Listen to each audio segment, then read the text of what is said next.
should be guided by this expression. It will be either 4HA or it is HW. HW is the portion below the slab, beam portion. So here, that portion is 28 inch and that portion is 13. So 13 inch of slab with slab will be effective with beam. Now, conventional, we have calculated the stiffness of beam and slabs, because depending on that stiffness, we will get the alpha value, and that will determine the ultimate slab thickness as well as moment sharing.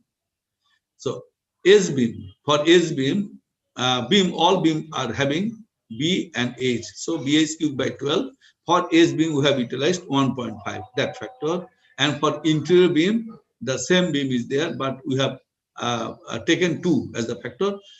Thinking is that because in that this beam having slab in these 2 directions, so we are multiplying by the 2, and here it is only 1 directions, but it is cast monolithically with the torsion effect is there. So we are thinking 1 point, where code has telling you to take the factor 1.5. So in this way, interior S beam and interior beams, you have got the I values. Similarly, steep values, slab, because in 13.1 feet width, 13.1 from where it has come. For the S beam, you have to consider the S slab. How much slab will be effective with S? It is nothing but the 50% to this slab. From here to center line, it is 12.5 feet plus this 7 inch, because slab is continued up to exterior surface here. So 12.5 plus 7 inch. So that is, we are getting as 13.1 feet. So thinking that as a third beam. So what is the moment of inertia of that slab? B into 12, make it inch. H is cube, slab thickness is 7 cube divided by 12. We are getting this. Similarly, for 20 feet width, we are getting B. B is 20 feet. So you multiply by again 12 to get the inch. BH cubed by 12. Similarly, for 25 feet width, we have got this stiffness I value. So what is the alpha value? Alpha value is IB by IS. IB by IS. So alpha F for the S beam. So you take the beam value I and corresponding slab I value. So we are getting 3.1. So for 25 feet beams, again IB by IS, it is 2.7. And for 21 feet long beam, it is alpha F value is the beam divided by corresponding slab I value. So we are getting 2.2. So what is the average value of alpha? So you add all the 4 values of alpha, divide by 4. Then we are getting alpha value average as 2.7. Now another parameter is to be defined or to evaluate to get to apply this equation. So it is beta. Beta is ln in long durations or clear span length in long duration divided by clear span length in short duration. So it is 1.7. So now for alpha average value of 2.7 from equation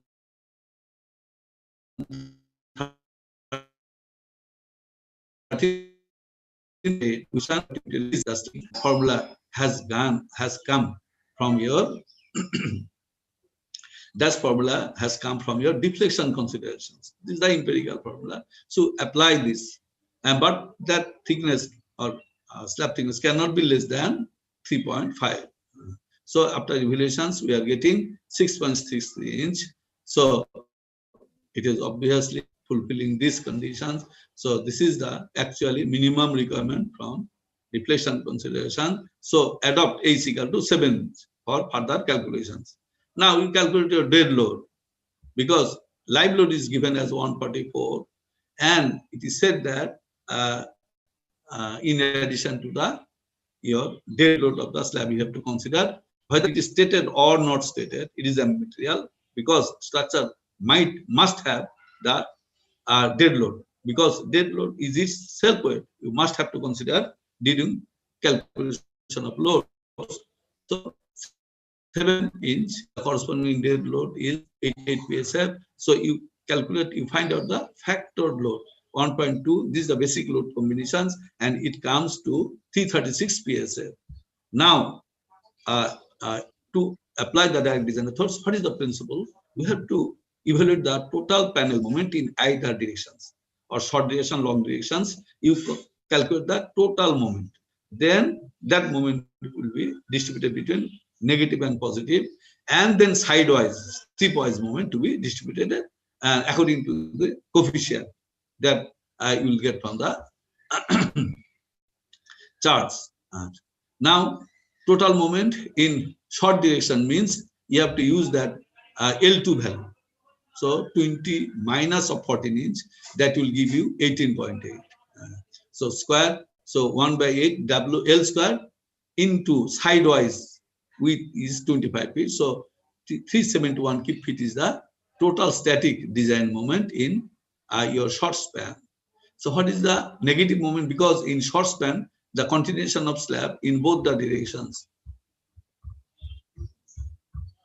Here, in this direction, continuation span here, continuation of span in this direction. So negative moment will be, it is typical interior, this is typical interior, so it is 65%, and in mid is 35%. So we are utilizing that thing. So 65% of this moment, 241, is the your total negative moment, and 130 feet is your total positive moment. So in short direction. So this moment will distribute along the your long direction in column strip and middle strip. Sidewise যে strip গুলো আছে এর মধ্যে এই total negative মোমেন্টটা distribute হবে। এটাও column এবং মিডলের মধ্যে যাবে, এটাও কলাম এবং মিডলের মধ্যে যাবে। এটা how much percent will be shared within column and middle, এটার জন্য আমাকে you have to evaluate, first you find out the column strip. By definition column strip দুটা স্প্যানের মধ্যে যেটা ছোট সেটা ভাগ 4, সো ওটা পাবো আমরা অর্ধেক কলাম স্ট্রিপ, এক সাইডের কলাম স্ট্রিপ, তাকে 2 দিয়ে গুণ করলে will get the full column strip, অর্থাৎ 10 ফিট আমার কলাম স্ট্রিপ উইথ হলো। তাহলে what is the middle strip width? Middle strip হতে হবে টোটাল যে স্ট্রিপ আছে উইথ, তার মধ্যে কলাম স্ট্রিপ বাদ দিলে will get the middle strip. আচ্ছা, তো কলাম স্ট্রিপের পার্সেন্টেজ আমরা পাবো, এটা বের করতে গেলে L2 বাই L1 বের করতে হবে। L2 ইয়োর L1 সবসময় যেদিকে লোডিং ডিরেকশন সেটা খেয়াল রাখতে হবে। এটা L2 হচ্ছে আমি শর্ট ডিরেকশনে চিন্তা করতেছি, সো L1 যেদিকে আমি মোমেন্ট ব্যাক করছি বা যেদিকে আমরা লোড ট্রান্সফার চিন্তা করছি সেটা হবে L1। সো L1 হচ্ছে 20, L2 25, সো ইট ইজ 1.25। এখন আলফা F1 L2 L1 বের করো, then you will get it is 2.75. Now you utilize the graph A4 of appendix A back page, সেখান থেকে তুমি ডাইরেক্টলি কলাম স্ট্রিপে কত নেগেটিভ, আমরা এখন নেগেটিভ চিন্তা করতেছি, কলাম স্ট্রিপে কতটুকু মুভমেন্ট যাচ্ছে ইন পার্সেন্টেজ ফর্ম এখানে দেওয়া আছে, তাহলে column strip negative movement will be 65% of that total negative movement যেটা আমরা পেলাম। তার রিমেইনিং কত থাকে? 32% এটা যাবে মিডল স্ট্রিপে। তাহলে এটা বের করে নাও, 0.68 into 241, এটা হচ্ছে 163 কিপ ফিট। তাহলে এখন আবার ওই অ্যাপেন্ডিক্স থেকে পাবে বিম কত পাবে, ওখান থেকে পাবে যে বিম বের করো, ওখান থেকে পাওয়া যাবে বিম 85% নিবে আর স্ল্যাব নিবে 15%। এখন আমার কলাম স্ট্রিপে আছে বিম, মিডল স্ট্রিপে কোনো বিম নাই, তো কলাম স্ট্রিপে ওই যে নেগেটিভ মোমেন্ট পেলাম সেটা আবার এই 85% শেয়ার করো, beam moment will be 139 kip feet আর স্ল্যাব মোমেন্ট হবে 15%, অর্থাৎ 24 কিপ ফিট। তাহলে আমরা নেগেটিভ মোমেন্টের কলাম স্ট্রিপের টোটাল মোমেন্ট এটা পেলাম, তার মধ্যে বিম নিল, বিমে যাবে 139 এবং স্ল্যাবে যাবে 24 ফিট, আর মিডল স্ট্রিপে যাবে ওই 30% যে রিমেইনিং থাকে that will go for middle strip. তাহলে আমরা এটা পেয়ে গেলাম। এখন পজিটিভ মোমেন্ট আছে একইভাবে, the same sharing we are getting for positive moment also 68% যাচ্ছে কলাম স্ট্রিপে, তাহলে পজিটিভ মোমেন্টকে 68 দিয়ে গুণ করলাম 88, that is the column strip positive moment, তার মধ্যে বিম 85%, স্ল্যাব 80%, কারণ কলাম স্ট্রিপে আছে আমার বিম, তাহলে এটা ভাগ করে শেয়ার করলে 75 will go for column and 13 will go for slab, column স্ট্রিপে স্ল্যাবে, আর রিমেইনিং 32% সেটা positive moment 42 it will go for your আর মিডল স্টিপ। সো এইভাবে তোমাদের মুভমেন্ট গুলা ডিস্ট্রিবিউট হলো। এখন চিন্তা করো এই জিনিসটা আমরা কি করলাম, আমরা পুরা কিন্তু 25 ফিট উইথ ধরছি, আমরা কিন্তু আমরা এই আমরা কিন্তু একটা টিপিক্যাল এদিকে 12.5 এদিকে 12.5 ধরে এই বিম ধরে আমরা ডিজাইন করলাম, অর্থাৎ টোটাল ফুল প্যানেল নিয়ে আমি এই এই মুভমেন্ট গুলা বের করলাম। কিন্তু এটার জন্য প্রযোজ্য হবে, কিন্তু এটার জন্য কিন্তু এটা প্রযোজ্য হবে না, কারণ এটার বাইরে তো কোনো স্ল্যাব নেই। এটার জন্য এই জন্য তোমাকে আলাদাভাবে তোমাকে ইয়ে করতে হবে, আলাদাভাবে ইউ হ্যাভ টু ক্যালকুলেট করতে হবে। টেকিং এই যে 50% এখান থেকে একবার সাইড পর্যন্ত এই স্ল্যাবটা নিয়ে তোমাকে এই কলাম স্টিপের একটা ইয়া বের করতে হবে, মিডল স্টিপের। কারণ তুমি একটা টিপিক্যাল ইয়ার জন্য, ইন্টেরিয়র প্যানেলের জন্য যেটা হয়, এই যে তুমি মিডল স্টিপটা কি, এখান থেকে এটা এদিকে কলাম স্টিপ আছে, এদিকে কলাম স্টিপ আছে, আবার এই কলাম স্টিপ আর এই কলাম স্টিপ সেম না, কিন্তু মিডল স্টিপটা, this is the middle strip, অর্থাৎ এই কলাম স্টিপ আর এই কলাম স্টিপ, টোটাল স্টিপের মধ্যে কলাম আর এই দুই কলাম স্টিপ বাদ দিলে যে স্টিপটা থাকে, দিস ইজ মিডল স্টিপ। এখন এটার আলফা ভ্যালু আর এটার আলফা ভ্যালু সেম না, আমি এটার জন্য ক্যালকুলেট করলাম, এটার আলফা এবং এটা স্ল্যাব নিয়ে ক্যালকুলেট করলাম না, সুতরাং এটার কিন্তু কলাম স্টিপেরটা আমি যেটা পেলাম ওটাকে আমি কলাম স্টিপ অর্ধেক করলাম, এই কলাম স্টিপেরটা আমি যদিও ফুল কলাম স্টিপ নিয়েছি, যে ভ্যালুটা পেলাম এটাও পেলাম আবার এটাও পেলাম, কনসিডারিং দ্য ইন্টেরিয়র প্যানেল। কিন্তু এটার ইফেক্ট আমি কিন্তু আলফার ইফেক্ট ধরছে, এটা যদি আমি করতে চাই তাহলে আমার জন্য সেপারেট একটা এই 50% স্ল্যাব নিয়ে আমাকে এই কলাম স্টিপ আর এই অর্ধেক মিডল স্টিপের একটা অ্যানালিসিস করা লাগবে।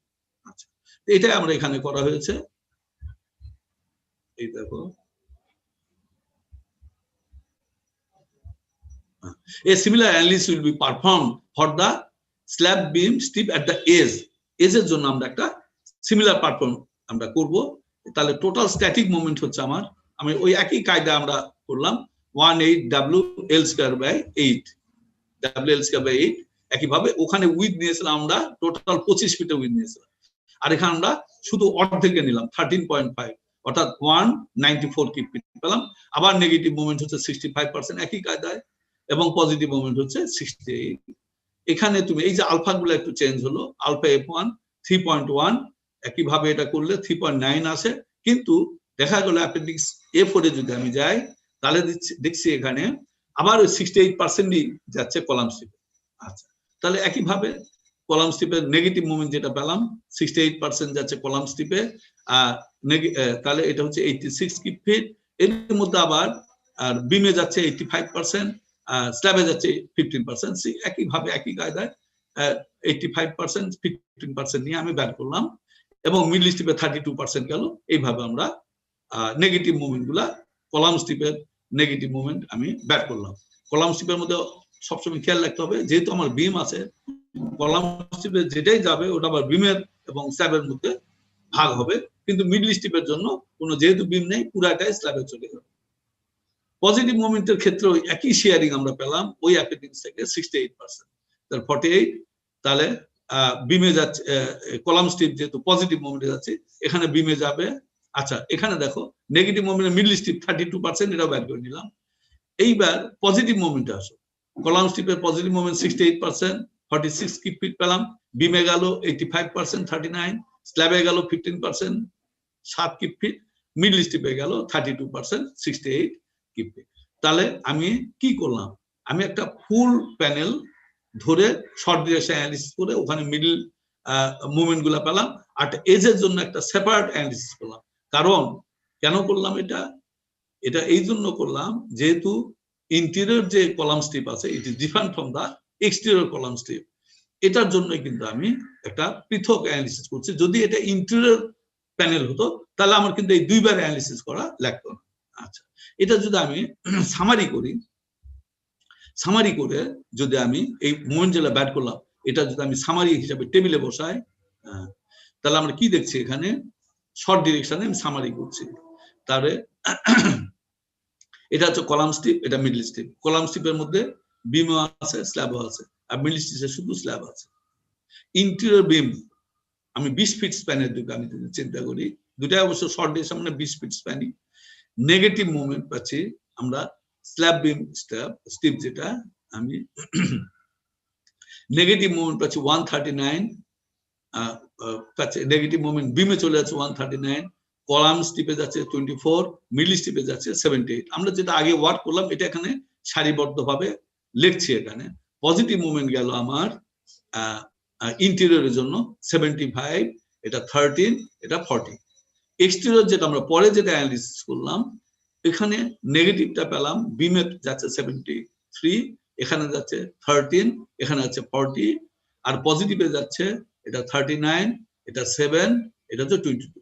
এটা খেয়াল রাখা ভালো। দেখো এটা যেহেতু একাডেমিক পারপস, এই জন্য আমি আলাদা করে অ্যানালিসিস করলাম, এজের জন্য আলাদা করে অ্যানালিসিস করলাম। কিন্তু খেয়াল করো, এটা যেহেতু অর্ধেক স্ট্রিপ ধরেছিলাম, অর্ধেক নিছিলাম, আর এটা পুরা 25 ফিট ধরেছিলাম, তাকে ভ্যালুগুলা এই যে 139 এর প্রায় অর্ধেক, এটা এই যে 12, 24-এর অর্ধেক, এটা 78-এর অর্ধেক, 75-এর প্রায় অর্ধেক, 13-এর অর্ধেক, 42 এটা অর্ধেক। Slightly difference due to the alpha value, যেটা আমি তোমাকে আগেই বললাম।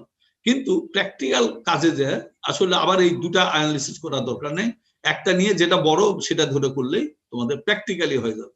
কিন্তু এটা যেহেতু একাডেমিক জিনিস, যেহেতু আলফা ভ্যালু এজের এক ধরনের, ভিতরে এক ধরনের, এই জন্য কংক্রিট এটার জন্য একটা করা হয়েছে এবং এজের জন্য আরেকটা করে দেখানো হবে। অর্থাৎ আমরা যখন ফুল প্যানেলে যাব এই ভ্যালুগুলা অর্ধেক করে নিতে হবে, কারণ এটা কিন্তু আমার ফুল একটা স্টিপের জন্য, আর এটা এজের জন্য। এটা হচ্ছে ফুল স্টিপের জন্য যেহেতু আছে, এই ভ্যালুগুলা যখন ফাইনালে ওয়ার্ক করতে যাব তখন আমাকে অর্ধেক করে নিতে হবে। সেটা আমরা তখন তোমরা মেন টেবিলে গেলে দেখতে পাবে। এখন এটা বুঝতে পারছো এই জিনিসটা আমি কিভাবে শেয়ারিং করলাম? এটা বোঝার কিছু না, জাস্ট আমরা দুটা কোএফিসিয়েন্ট, একটা 35-65% পেলাম, এটা তো আমরা আগেই জানি যে যেহেতু দুই দিকে স্ল্যাবটা কন্টিনিউটি আছে, সুতরাং 65 আর 35 এর মধ্যে নেগেটিভ পজিটিভ যাবে। আচ্ছা গেল। এর মধ্যে আমার এটা ল্যাটারাল ডিস্ট্রিবিউশন, যেটা কলাম স্ট্রিপ মিডল স্ট্রিপে কত যাবে, এটার জন্য আমার অ্যাপেন্ডিক্স A4 লাগবে, গ্রাফ A4 এ, বা আরেকটা টেবিল আছে দেখো আমরা করেছি, ওই টেবিল থেকে পাওয়া যাবে। তবে অ্যাপেন্ডিক্স A4 এ এটা গ্রাফিক্যাল ফর্ম আছে, এটাকে আরো সহজে এটা পাওয়া যাবে শেয়ারিং গুলো। ওখান থেকে আমরা দেখলাম যে 68% অফ এই নেগেটিভ এবং পজিটিভ দুটারই আমি দেখলাম 68% চলে যায় কলাম স্ট্রিপ, আর থাকে কত 32, এটা যাবে মিডল স্ট্রিপে। এখন কলাম স্ট্রিপে যেটা যাচ্ছে সেটার আবার 85% যায় বিমে, আর রিমেনিং 50% যাচ্ছে স্ল্যাবে। তো সুতরাং ওইভাবে কিন্তু এখানে ভাগ করে দেওয়া হয়েছে, মুভমেন্ট করে ভাগ করে একটা টেবিল আকারে লেখা হয়েছে। স্যার গ্রাফ থেকে কিভাবে ভ্যালুটা বের করবো স্যার, সেটা একটু একটার জন্য স্যার দেখাই দিলে ভালো হয়। না না, ওটা গ্রাফ তুমি দেখো না, ওটা গ্রাফের কোনো সমস্যা হবে না, ওটাকে সেলফ এস্টিমেটেড। তুমি A4 এ চলে যাও, আমার গ্রাফটা এখানে নেই, ওখানে দেখো, ওখান থেকে পাবা। ওটা ওই গ্রাফটা ইউটিলাইজ করো, ওই গ্রাফটা ইউজ করলে পাবা ওখানে। এটা গ্রাফে চলে যাও A4 এ, দেন ইউ উইল গেট এটা ভ্যালু। গ্রাফটা তোমরা দেখতে পাবে, এটা আমার মনে হয় জাস্ট ইন্টারপ্রিটেশন করে ওই গ্রাফে জাস্ট একদিকে ইয়ার ভ্যালু গুলা দেওয়া আছে, ওখান থেকে পার্সেন্টেজ অফ কলাম স্ট্রিপ ওটা ওখানে আছে, পাবা। এখানে আমার স্লাইডটা থাকলে আমি দেখাতে পারতাম। যাক, আগে দেখো, না পারলে আমরা at the end of the session আমরা দেখবো, অসুবিধা নেই। আমার মনে হয় ওটা সেলফ এস্টিমেটরি, গ্রাফ দেখাতে কোনো সমস্যা হবে না, তোমরা দেখবে পাবো চার্ট। এই কোএফিসিয়েন্ট গুলা থাকলো, অর্থাৎ তোমার coefficient is known to you. এটা তোমাকে গ্রাফ ইউটিলাইজ করে দেখলে, বা তোমাকে দেওয়া থাকলো যে এত পার্সেন্ট শেয়ারিং গেল বিমে, এত পার্সেন্ট এতে যাবে, বা এত পার্সেন্ট এটা যাবে। সুতরাং এটা কোনো ইনোভেটিভ কোনো জিনিস না, it is readymade given in the form of chart or in the form of numerical data it is given. Similarly, long direction আসো, লং ডিরেকশনে আসো, আমি যদি ফিগারে যাই, লং ডিরেকশনে আমরা দেখি ফিগারে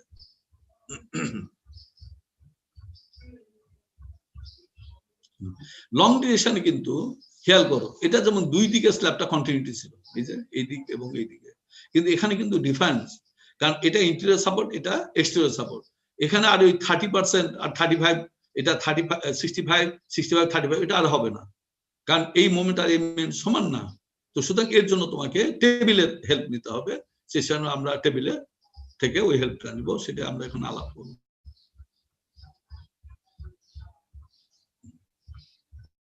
এখানে আসো, ফ্রম টেবিল 13.1, তোমাদের বই থাকলে ওটা খুলো, খুলে from table 13.1 আমরা এটা আলাপ করেছিলাম ডিটেল, যে depending on the edge condition উপর নির্ভর বিম আছে কিনা, উইদাউট বিম কিনা, এক্সটেন্ড একবারে ইয়া কিনা, আনরেস্টেন্ড কিনা, রেস্টেন্ড থাকলে হোয়াট টাইপ অফ রেস্টেন্ড, এটা ফুললি রেস্টেন্ড আর শুধু বিম আছে না উইদাউট বিম, এগুলো সবগুলা কন্ডিশন দেওয়া আছে। আমাদেরটা পরে ওখান থেকে টেবিল থেকে পিক আপ করো, you will get exterior negative coefficient পাবে 16%, পজিটিভ পাবে 57% এন্ড নেগেটিভ পাবে 70%। এটা রেডিমেড ফ্রম দ্যাট টেবিল 13.1 পাবো।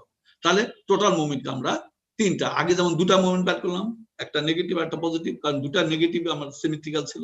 এখানে কিন্তু দুটা আলাদা আলাদা নেগেটিভ ভ্যালু, যেমন এক্সটেরিয়র নেগেটিভ ভ্যালু পাওয়া যাবে 16% দিয়ে গুণ করে, পজিটিভ ভ্যালুটা পাওয়া যাবে 57% দিয়ে গুণ করে, নেগেটিভ ভ্যালুটা পাওয়া যাবে 70% দিয়ে গুণ করে। ঠিক আছে, এইভাবে শেয়ারিং হবে। এখন আমরা আবার জানছি যেটা যে ওখানে হচ্ছে তোমার টরশনাল ইফেক্টটা হবে ওখানে।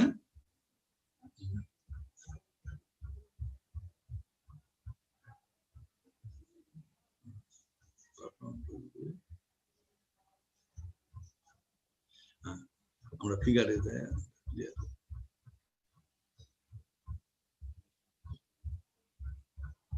এখানে এই যে আমরা যখন এই স্ল্যাবটা আন্ডার ইয়াতে থাকবে, যখন এই স্ল্যাবে তোমার লোড থাকবে, তখন হোয়াট উইল হ্যাপেন, যে it will create the torsion to the beam. তাহলে এই স্ল্যাবের সাথে একটা টরশন ইফেক্ট থাকবে, তার উপর নির্ভর করে কিন্তু তোমার এই ইয়াগুলা সাইড ওয়াইজ যে ডিস্ট্রিবিউশন, অর্থাৎ কলাম স্টিপ মিডল স্টিপের যে ডিস্ট্রিবিউশন, এটা তার উপর নির্ভর করবে। তো সুতরাং আমরা ওটাতে চলে যাই। ওটার জন্য তোমার আমরা আগেও আলোচনা করছিলাম, টরশনাল ইফেক্ট গুলা তোমাকে বিবেচনা করতে হবে। এটা পাওয়ার পর এই যে টরশনাল কনস্ট্যান্ট তোমাকে নির্ণয় করতে হবে, কারণ you need to utilise the beta, এই বিটা টি ভ্যালুটা আসতে হবে। এগুলো হচ্ছে টরশনের জন্য আসছে, এজ বিমের জন্য। তাহলে what is that torsional constant? এই ফর্মুলাটা, it is 1 - 0.63 x by y ss q y by 3। আচ্ছা, এটা বের করা। আর what is x and what is y? এখানে দুটা কম্পোনেন্ট আছে। যেমন একটা কম্পোনেন্ট হচ্ছে তোমার ওই এন্ডে তোমার যেমন একটা স্ল্যাব বিম ছিল, বিমের সাথে তোমার স্ল্যাবের একটা পোরশন 13 ইঞ্চি স্ল্যাব সহ এখানে বিমের সাথে কাজ করেছিল। তাহলে দুটা রেক্টেঙ্গুলার পার্ট পাচ্ছি, একটা বিম পার্ট আর একটা স্ল্যাবের অংশ। কারণ যেহেতু স্ল্যাবের কিছু অংশ বিমের সাথে কাজ করবে, তো সুতরাং ইফেক্টিভ বিমটা, এজ বিমটা কনসিডার করার সময় ওই স্ল্যাবের পোরশনটা কনসিডার করতে হবে। এবং এটার এই ফর্মুলাগুলোর এক্সটা হচ্ছে মিনিমাম ডাইমেনশনটা, ওই যে রেক্টেঙ্গুলার কম্পোনেন্ট যেটা আছে, মিনিমাম ডাইমেনশন হচ্ছে এক্স আর বড় ডাইমেনশন হচ্ছে ওয়াই। তাহলে বিমের ক্ষেত্রে যদি আমি এটা ইভালুয়েট করি, 14 হচ্ছে তোমার উইথ ছিল, এটা এক্স, আর হচ্ছে ওয়াই হচ্ছে তোমার 20। আবার যখন আমি স্ল্যাবের পোরশনটা নিচ্ছি, তখন এক্স হচ্ছে 7, ওয়াই হচ্ছে 13। এইভাবে তুমি you evaluate your C value. এটা ইভালুয়েট করলে তুমি সি ভ্যালু পাবা 11,210। তাহলে আমি সি ভ্যালু পেলাম। এখন আমার বিটা টি ইভালুয়েট করতে হবে। বিটা টি মানে ECB C divide by 2 ECS by IS. ECB মানে এটা modulus of elasticity of beam, এটা modulus of elasticity of concrete, এটা সমান 1। তাহলে যেহেতু একই কংক্রিটটা, তাহলে সি তো আমরা পেলাম। আইএস করসপন্ডিং আইএসটা নিয়ে নাও। আচ্ছা, ওই বিমের আইএসটা নিলে তাহলে আমরা বিটা টির ভ্যালুটা পাবো। This is 0.81।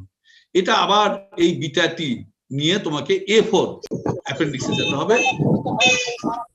এই হোয়াই সাউন্ড, এই মিউট ইওর মাইক্রোফোন, এইটা ডিস্টার্ব করছে।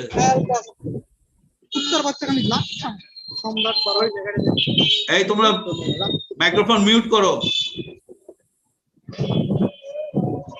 আচ্ছা, তাহলে আমার A4 এ যেতে হবে, অ্যাপেন্ডিক্স A4 এ। এখানে গেলে with the consideration of beta, যেহেতু এখানে টরশনাল ইফেক্টটা এখানে নিতে হচ্ছে, ওখানে গেলে এখানে তুমি পাবা column strip with, column strip গুলা will take 93% of negative moment. অর্থাৎ ওখানে যেমন দেখো, ওখানে বিটা টির কোনো বিষয় ছিল না, কারণ ওখানে টরশনাল ইফেক্ট ছিল না, যার জন্য ওখানে শেয়ারিং 68 পেয়েছিলাম এবং 32 পেয়েছিলাম, কলাম স্টিপে 68 নিয়েছিল। এখানে দিচ্ছে, এখানে কিন্তু 93% নেগেটিভ আমরা পাচ্ছি, নেগেটিভ মোমেন্ট, এক্সটেরিয়র নেগেটিভ মোমেন্টের 93% যাবে কলাম স্টিপে, পজিটিভ মোমেন্টের 81% যাবে কলাম স্টিপে, এবং নেগেটিভ মোমেন্টে 81% যাবে কলাম স্টিপ। এবং from where you will get that information, you will get from appendix A4। এটা পাওয়ার পর এবং কলাম স্টিপ মানে সেখানে থাকবে বিম, বিমে যাবে 85% বিমে, এবং রিমেনিং 15% যাবে স্ল্যাব। অর্থাৎ এই রেডিমেড এই ইনফরমেশন গুলা you will get from chart. তাহলে এখন তুমি এক্সটেরিয়র মোমেন্ট আমার ছিল প্রথমে 76 আমরা বের করেছিলাম, এক্সটেরিয়র মোমেন্ট নেগেটিভ, তার 93%, অর্থাৎ কলাম স্টিপে যাচ্ছে 71%, 71 কিপে। তাহলে নেগেটিভ মোমেন্ট বিমে কত নেবে?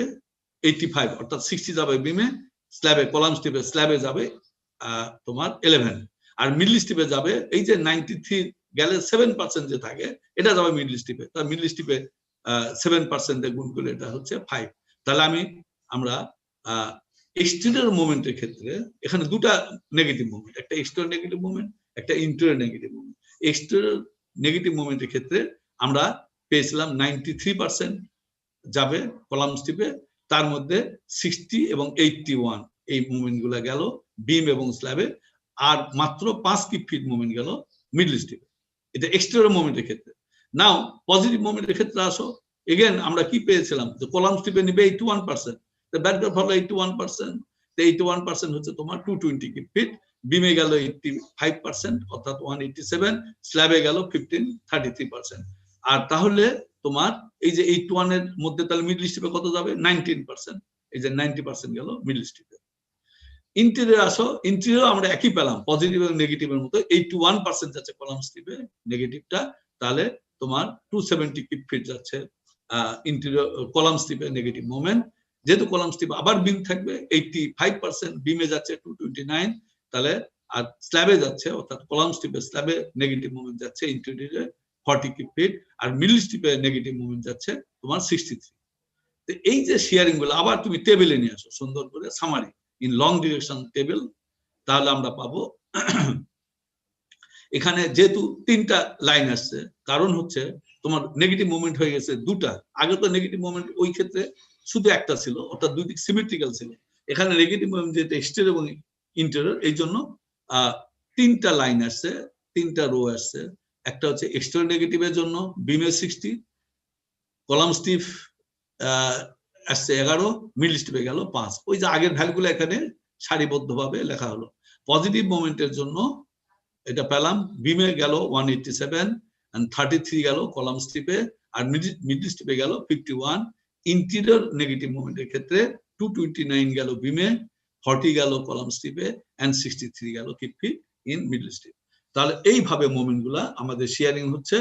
ফরগেট অ্যাবাউট বিম মোমেন্ট, কারণ আমাদের তোমাকে স্ল্যাব ডিজাইন করতে বলছে, তোমাকে যদি বিম ডিজাইন করতে বলে দেন ইউ পিক এই ক্রিটিক্যাল মোমেন্ট গুলা নিয়ে তোমাকে বিম ডিজাইন করতে হবে। এক্সটেরিয়র নেগেটিভ কত, কত, এগুলা তুমি করতে পারবে। আর যেহেতু তোমাকে নিতে বল শুধু আমাকে we are assign to design the slab, তো সুতরাং শুধু এই মোমেন্ট গুলো আমাকে স্ল্যাব অর্থাৎ কলাম স্টিপে এই মোমেন্ট, মিডল স্টিপে এই মোমেন্ট, এগুলো ফাইনালি নিয়ে আমাকে স্ল্যাব ডিজাইন করতে হবে। তাহলে এখন it is convenient, এখানে it is convenient to tabulate the design of slab reinforcement as shown in figure table 13.4। অর্থাৎ এই যে লং ডিউরেশন আমরা মোমেন্ট দেখালাম ডিস্ট্রিবিউশন, শর্ট ডিউরেশনের মোমেন্ট ডিস্ট্রিবিউশন দেখলাম, এবং ওখানে ছিল কলাম স্টিপের ক্ষেত্রে বিম মোমেন্ট ছিল, স্ল্যাব মোমেন্ট ছিল, মিডল স্টিপে শুধু স্ল্যাব মোমেন্ট ছিল। এগুলা দুই দিকে মোমেন্ট আমরা একটা ডিজাইন টেবিলে এখানে বসাবো, যেটা আছে তোমাদের, যেহেতু এটা ওয়ার্কআউট এক্সাম্পল, এই টেবিল 13.4 এটা বসানো আছে, সেখানে ওই বিমের মোমেন্ট গুলো বাদ দিয়ে শুধু স্ল্যাবের মোমেন্ট গুলো বসানো হয়েছে। In 25 feet direction, 2 half column strip may be combined into one strip of 106 width।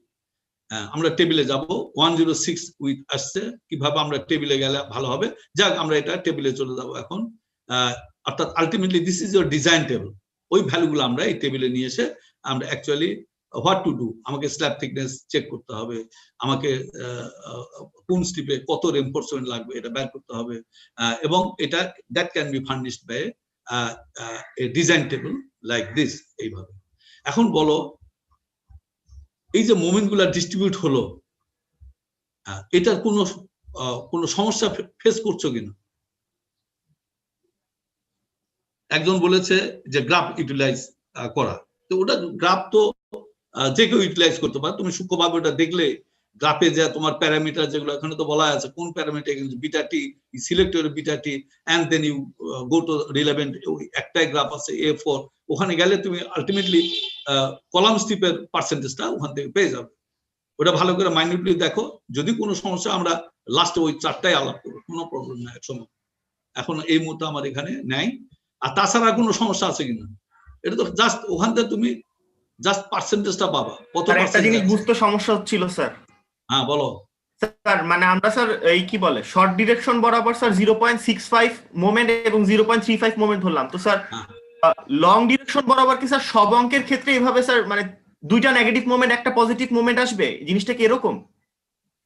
না না, তুমি তো বেসিক জিনিসটা তো তুমি তাহলে বুঝোনি, কেন ওটা হচ্ছে ওটা তো বুঝতে হবে। এটা দেখো ফিগারে চলে যাও, কেন আমরা এরকম করছি, তোমরা তো আরো আগে ফিগারে চলে যাও, তাহলে তোমরা তো ফলো কর না, জিনিসগুলো পড়ে আসতে হবে। তো দাঁড়াও আরো আগে ফিগারে যেতে হবে।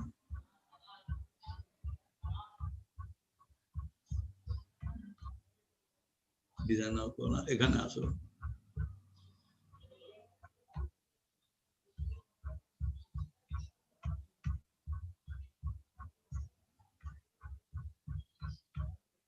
এখানে আসো। এই যে এখানে দেখো ইউ রিমেম্বার দিস, এগুলা তো তোমার পড়ে আসতে হবে, না পড়লে তো পাবে না। এখানে কি চিত্র দেখছো, যদি কোন স্ল্যাবের দুই দিকে কন্টিনিউটি আছে, এটা দেখছো, বুঝছো? এটা হচ্ছে ইন্টেরিয়র স্ল্যাব, এর এই সাপোর্টে এই পাশে কন্টিনিউটি আছে, এই পাশে কন্টিনিউটি আছে, then what is the moment coefficient? এই যে interior negative moment, this is the interior negative moment, এবং সেই ক্ষেত্রে it is 65%, it is 65%, this is 35%। আর যদি এক্সটেরিয়র এরকম হয়, যেমন তোমাদের এই কেসে আছে, এই ডিরেকশনে যখন 25 ফিট ডিরেকশন হচ্ছে, এই সাইডে কিন্তু কোনো স্ল্যাব কন্টিনিউটি নাই, সেই ক্ষেত্রে এই মোমেন্ট আর এই মোমেন্ট আলাদা। এটা this is the exterior moment, এবং এই টেবিল থেকে এই ইনফরমেশন গুলো পাওয়া যাবে। এই যে 16% আমরা এটা ইউটিলাইজ করছি, উই আর ইউটিলাইজিং দিস। এই যে slab with beans between all supports, তোমাদের কেসটা হচ্ছে প্রত্যেকটা সাপোর্টের মধ্যে বিম আছে, সুতরাং আমরা এই জিনিসটা ইউটিলাইজ করছি। এই যে এন্ডে এক্সটেরিয়র নেগেটিভ মোমেন্ট কোএফিশিয়েন্ট 16% নিচ্ছি, পজিটিভ মোমেন্ট নিচ্ছি আমরা 57, আর এখানে আমরা নিচ্ছি ইন্টেরিয়র নেগেটিভ 70%। এই যে এইভাবে শেয়ারিং হলো। আর যদি যখন টিপিক্যাল কেস ইন্টেরিয়র ক্ষেত্রে এটা দিস ইজ দা, এই যে এক্সটেরিয়র এজ ফুললি রেস্টেন্ট, অর্থাৎ দুই দিকে ফুললি কন্টিনিউ, তাহলে কি হবে, ইন্টেরিয়র এক্সটেরিয়র তখন আর থাকলো না, তাহলে দুটাই 65%, অর্থাৎ ডান সাইড বাম সাইড দুটাই 65%, মাঝখানে 35%। This is the simple case. এবার বুঝতে পারছো? জি স্যার, বুঝতে পারছি। এই চিত্রতেই সব বুঝতে পারবো এখানে। জি স্যার, আরেকটা প্রশ্ন ছিল স্যার। হ্যাঁ বলো।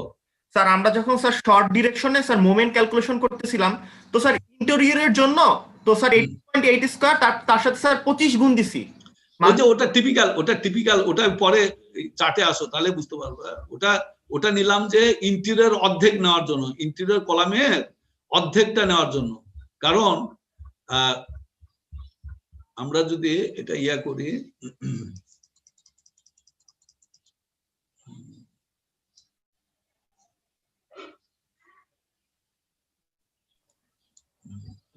আমরা যেটা করছি দেখো,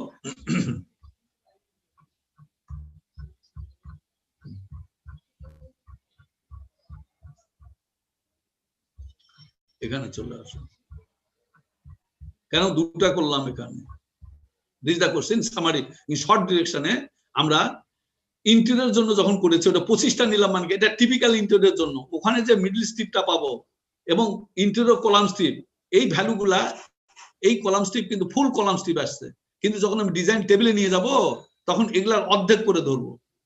খেয়াল করো, আমি পরে দেখাচ্ছি, এগুলার অর্ধেক করে ধরবো। এই ভ্যালুগুলো আসছে একবারে, এই কলাম স্ট্রিপ মানে কি ফুল বাম সাইডের ডান সাইডের অর্থাৎ পুরা কলাম স্ট্রিপের জন্য, যেহেতু আমি 25 ধরেছি, ঠিক আছে। আর এটা যেগুলা ধরছি এটা শুধুমাত্র অর্ধেকের জন্য করেছি। অর্ধেকের জন্য করার জন্য এই ভ্যালুটা ডাইরেক্টলি আমার টেবিলে চলে যাবে এক্সটেরিয়রের জন্য। আর এটা যখন আমি ইন্টেরিয়র কলাম স্ট্রিপের জন্য যাব, এই ভ্যালুগুলো অর্ধেক হবে। বুঝতে পারছো এটা কেন করে হয়েছিল? যেহেতু মাঝখানে যে আমি ইন্টেরিয়র কলাম স্ট্রিপটা is different from the exterior column strip. এটা যদি টিপিক্যাল ইন্টেরিয়র প্যানেল হতো তাহলে কিন্তু এই দুইবার করে করা লাগতো। তাহলে এই যে এই ভ্যালুগুলো অর্ধেক হয়ে যাবে। তুমি টেবিলে আসো, দেখো আমি যখন ডিজাইন টেবিলে যাব, দেখো এখানে আসো, এই যে দেখো এই যে ইন্টেরিয়র হাফ কলাম স্ট্রিপ, এই দেখো 24 জায়গায় 12 আসছে, আর ওখানে 13 জায়গায় 6.5 আসছে। ওই যে তুমি যে 25 ধরে করেছিলে, আসলে আমরা নিয়েছি 12.5 ইফেক্ট, দেখছো? অর্ধেক নেওয়া হয়েছে এখানে,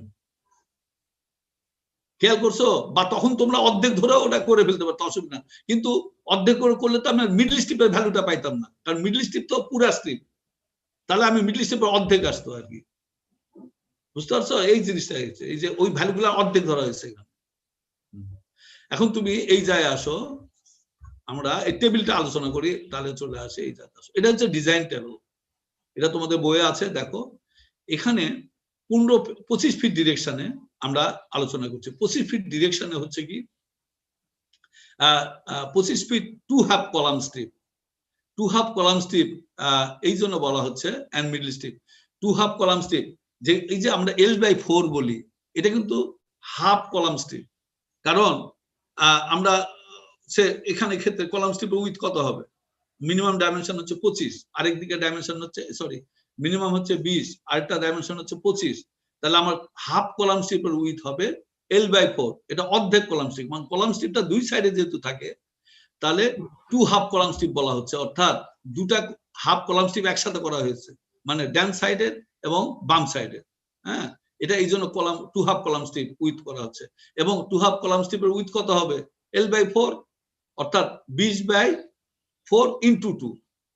হ্যাঁ, সেটা হবে এই যে এখানে একটু আমি ব্যাখ্যা করার চেষ্টা করছি। In 25 directions 2 half column strip may be combined, অর্থাৎ ওই দিকে একটা হাফ, এইদিকে একটা হাফ একসাথে কম্বাইন করা হয়েছে to get the total column strip width, যার উইথ কত হবে? L/4 মানে 5 ফিট, L/4 মানে 5 ফিট, 10 ফিট হওয়ার কথা। তাহলে 10 × 12 120 ফিট।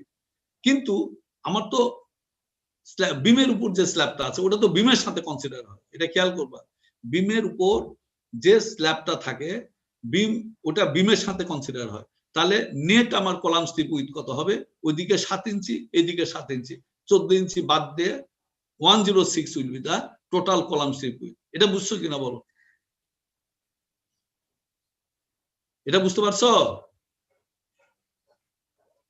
কলাম স্ট্রিপ উইথটা তুমি চিন্তা করো, দুই দিকে আমাদের কলাম স্ট্রিপের বাই ডেফিনেশন ইয়াটা কি, ডেফিনেশনটা কি কলাম স্ট্রিপের? যে আমার দুই দিকে L1 আর L2 আছে, কলাম স্ট্রিপ দুই দিকে একই উইথ হবে। প্রথম কন্ডিশন, দুই দিকে দুই ডাইমেনশন থাকতে পারে L1 L2, কিন্তু কলাম স্ট্রিপের উইথ হবে ছোট যে dimension divide by 4। It is the column strip width in one side. এটা খেয়াল রাখতে হবে, এক সাইডে। কারণ একটা প্যানেলের যে কোনো ডিরেকশনে দুই সাইডে দুটা কলাম স্ট্রিপ থাকে, তো টোটাল কলাম স্ট্রিপ হচ্ছে এডিশন অফ দিস টু। সেটা কত হওয়া উচিত এই ক্ষেত্রে? এদিকে 5 ফিট, ওদিকে 5 ফিট, কত হওয়ার কথা? 10 ফিট না? এটা বুঝতে পারছো? 10 ফিট উইথ কলাম স্ট্রিপের, কলাম স্ট্রিপের উইথ যে 10 ফিট, এটা বুঝছো কিনা? জি স্যার, বুঝতে পারছি। আচ্ছা, তাহলে 14 ইঞ্চি বাদ দিলাম কেন এটা বলো? স্যার কারণ স্যার মানে বিমের অর্ধেক ছিল এই সাইডে, আবার বিমের অর্ধেক, হ্যাঁ বিমের অর্ধেক ছিল, গুড। এই যে 7 ইঞ্চি, কারণ এই স্ল্যাবটা কিন্তু বিমের সাথে সবসময় কনসিডার করা হয়। এই জন্য আমার নেট কলাম স্ট্রিপের উইথ দুটা মিলে পাচ্ছি 106 ইঞ্চি, এটাই বলা হয়েছে। ঠিক আছে? আচ্ছা, তা এখন স্ট্রিপে চলে আসো। তাহলে 2 হাফ কলাম স্ট্রিপ বলতে আমরা পুরা কলাম স্ট্রিপটা নিলাম। আচ্ছা, এই আবার 25 প্যানের দিকে আমরা জানি একটা এক্সটেরিয়র নেগেটিভ আছে, তারপর পজিটিভ আছে, ইন্টেরিয়র নেগেটিভ আছে। ঠিক আছে? কারণ ওই 25 ফিটের দিকে দুই ধরনের মোমেন্ট, নেগেটিভ মোমেন্ট আছে, একটা এক্সটেরিয়র, একটা ইন্টেরিয়র নেগেটিভ, আর মাঝখানে পজিটিভ। এই জিনিসগুলো আমরা লোকেশন গুলো দেখাচ্ছি। আচ্ছা, মিডল স্ট্রিপেরটা 25 ফিটের মিডল স্ট্রিপে এখানেও exterior negative, positive, inter negative আছে। অর্থাৎ এখন এই জাত আসো 20 ফিটের দিকে, এটা যেহেতু টিপিক্যাল, এখানে 20 ফিট স্প্যানের দিকে। এখানে আরেকটা সমস্যা আছে, exterior span, exterior column strip এক ধরনের, ইন্টেরিয়র কলাম স্ট্রিপ এক ধরনের। এই যে 20 feet span, exterior half column strip, কারণ ওটা হাফ কলাম স্ট্রিপ বলছে মানে ফুল কলাম স্ট্রিপের অর্ধেকটা। হ্যাঁ, এটা হচ্ছে তোমার এক্সটেরিয়র হাফ কলাম স্ট্রিপ। এর মধ্যে আবার নেগেটিভ আর পজিটিভ, এদিকে আবার নেগেটিভ একটাই। ওই যে 20 ফিট স্প্যানের দিকে যেহেতু দুই দিকে আমার কন্টিনিউটি ছিল, একটাই নেগেটিভ, অর্থাৎ দুই দিকে সিমেট্রিক্যাল নেগেটিভ আর পজিটিভ। সিমিলারলি মিডল স্ট্রিপে negative positive, interior half column strip এদিকে তা তো negative positive. So this are the critical moment locations. আমরা ওই যে টেবিল সেপারেট ভাবে যে টেবিলগুলো দেখালাম, ওই টেবিলগুলা এখানে সামারাইজ করা হয়েছে, দিস আর দ্য লোকেশন। এখন 3 নম্বরে ওই ভ্যালুগুলা ওখান থেকে নিয়ে আসে বসাও, যেমন এক্সট্রা নেগেটিভ। আমরা শুধু কিন্তু বিম বাদ দিয়ে শুধু স্ল্যাবের মুভমেন্ট গুলো বসাচ্ছি। যেমন কলাম স্ট্রিপে 11 ছিল, 33 ছিল, পজিটিভ ছিল 33, ইন্টার নেগেটিভ ছিল আমার 40। মিডল স্ট্রিপে ছিল এক্সট্রা নেগেটিভ 5, পজিটিভ ছিল 51, ইন্টার নেগেটিভ ছিল 63। 20 ফিটের দিকে আসো, এটা এক্সটেরিয়র হাফ কলাম, এটা আলাদা ভাবেই ডিজাইন করা ছিল, 13 আর 7 ছিল, নেগেটিভ ছিল 13, পজিটিভ ছিল 7। মিডল স্ট্রিপে ছিল 78, 42, negative 78, positive 42। Interior half column স্ট্রিপে ওই যে যেটা ইন্টেরিয়র আমরা ফুলটা যেহেতু নিয়েছিলাম, সেখানে ওই ভ্যালুটা কিন্তু অর্ধেক করে বসানো হয়েছে। যেহেতু এটা একটা অর্ধেক, এটা হচ্ছে 5 ফিটের উইথের, এটাও 5 ফিটের উইথের, ঠিক আছে? এই জন্য ওই ভ্যালুগুলা 24 জায়গায় বসানো হয়েছে, এটা 12, ওখানে 13 জায়গায় এটা 6.5 বসানো হয়েছে। আচ্ছা, এবং এইভাবে মুভমেন্ট গুলো আমরা বসাই দিলাম লোকেশন ওয়াইজ। 4 নম্বর কলামে আসো, উইথ স্ট্রিপের উইথ, এই যে 106 ইঞ্চি, অর্থাৎ বিমটা বাদ দিয়ে এলা 106 ইঞ্চি পেলাম। মিডল স্ট্রিপের উইথ কত হবে? 120 ইঞ্চি। কিভাবে? এটা 25 ফিটের দিকে, লম্বা দিকে মিডল স্ট্রিপের উইথ হবে কত? L/2। অর্থাৎ এখানে আমার এল ছিল 20 ফিট, কারণ আমরা স্ট্রিপ হিসাব করি কিভাবে, কলাম স্ট্রিপের মিডল স্ট্রিপের উইথ হচ্ছে কলাম স্ট্রিপের টোটাল স্ট্রিপের যেদিকে আছে ওখানে কলাম স্ট্রিপের উইথ বাদ দিলে will get the middle strip. তো এখানে আমার 25 ফিট ডিরেকশনে, আমরা 25 ফিট ডিরেকশন চিন্তা করছি। তো 25 ফিট ডিরেকশনে কলাম স্ট্রিপের উইথ ছিল এই যে 5 ফিট, 5 ফিট, যদিও আমার 106 ইঞ্চি বলছি, 5 ফিটে আমাদের 120 হওয়া উচিত ছিল, সেখানে ওই 14 ইঞ্চি বাদ দিতে 106 ইঞ্চি হয়েছে। তো মাঝে কত থাকে? মাঝে L/2 অর্থাৎ 120 ইঞ্চি। এটা বুঝতে পারছো? মিডল স্ট্রিপের উইথটা, কলাম স্ট্রিপ এন্ড মিডল স্ট্রিপের উইথটা লম্বা ডিরেকশনে, ওদিকে 5 ফিট, এদিকে 5 ফিট, তাহলে 10 ফিট। কারণ লম্বা, যখন লম্বা ডিরেকশন চিন্তা করতেছি তখন উইথের ডিরেকশন হচ্ছে 20 ফিট। 20 ফিটের মধ্যে কলাম স্ট্রিপে 10 ফিট চলে গেছে ইনক্লুডিং বিম, তাহলে মাঝে থাকে 10 ফিট। এই 10 ফিট হচ্ছে মিডল স্ট্রিপ উইথ, 10 × 12 120 ইঞ্চি, ঠিক আছে? এবার 20 ফিট স্প্যানের দিকে চলে যাও। কলাম স্ট্রিপ তো সবসময় সেম থাকবে, হাফ যেহেতু এটার হাফ, এটা তো টোটাল একসাথে চিন্তা করা হয়েছিল, এখানে হাফ 106 অর্ধেক 53। এখানে কত হচ্ছে দেখো, মিডল স্ট্রিপের উইথ, মিডল স্ট্রিপের উইথ কি হবে? 20 ফিট স্প্যানের দিকে যদি আমি চিন্তা করি, ল্যাটারাল ডিরেকশনে আমি যখন চিন্তা করব, টোটাল আছে আমার 25 ফিট সেন্টার টু সেন্টার। 25 ফিটের মধ্যে কলাম স্ট্রিপ বাদ দিয়ে দাও ইনক্লুডিং বিমের সেন্টার থেকে, তাহলে আমার এদিকে ছিল 5 ফিট, 5 ফিট, 10 ফিট, অর্থাৎ 10 ফিট বাদ দিলে মাঝখানে থাকে আমার আর 15 ফিট, তাই না? এদিকে যেহেতু টোটাল 25 ফিট, তার মধ্যে এদিকে আমার গেল 5 ফিট, এদিকে গেল 5 ফিট, তাহলে 10 ফিট গেল, মাঝখানে থাকলো 15 feet. 15 × 12, this is 180 inch middle স্ট্রিপে। কারণ মিডল স্ট্রিপ সবসময় ভ্যারি করবে, কিন্তু column strip width remaining same in both the directions by definition.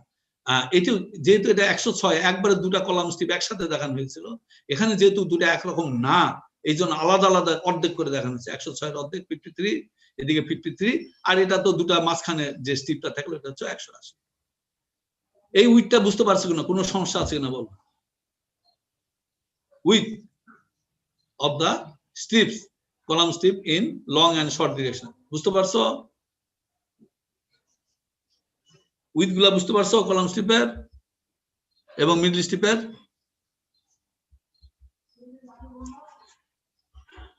বুঝতে পারছো কিনা বলো?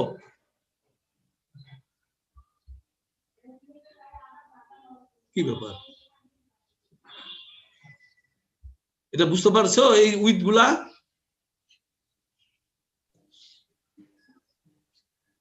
না কিছুই পড়াশোনা করো না।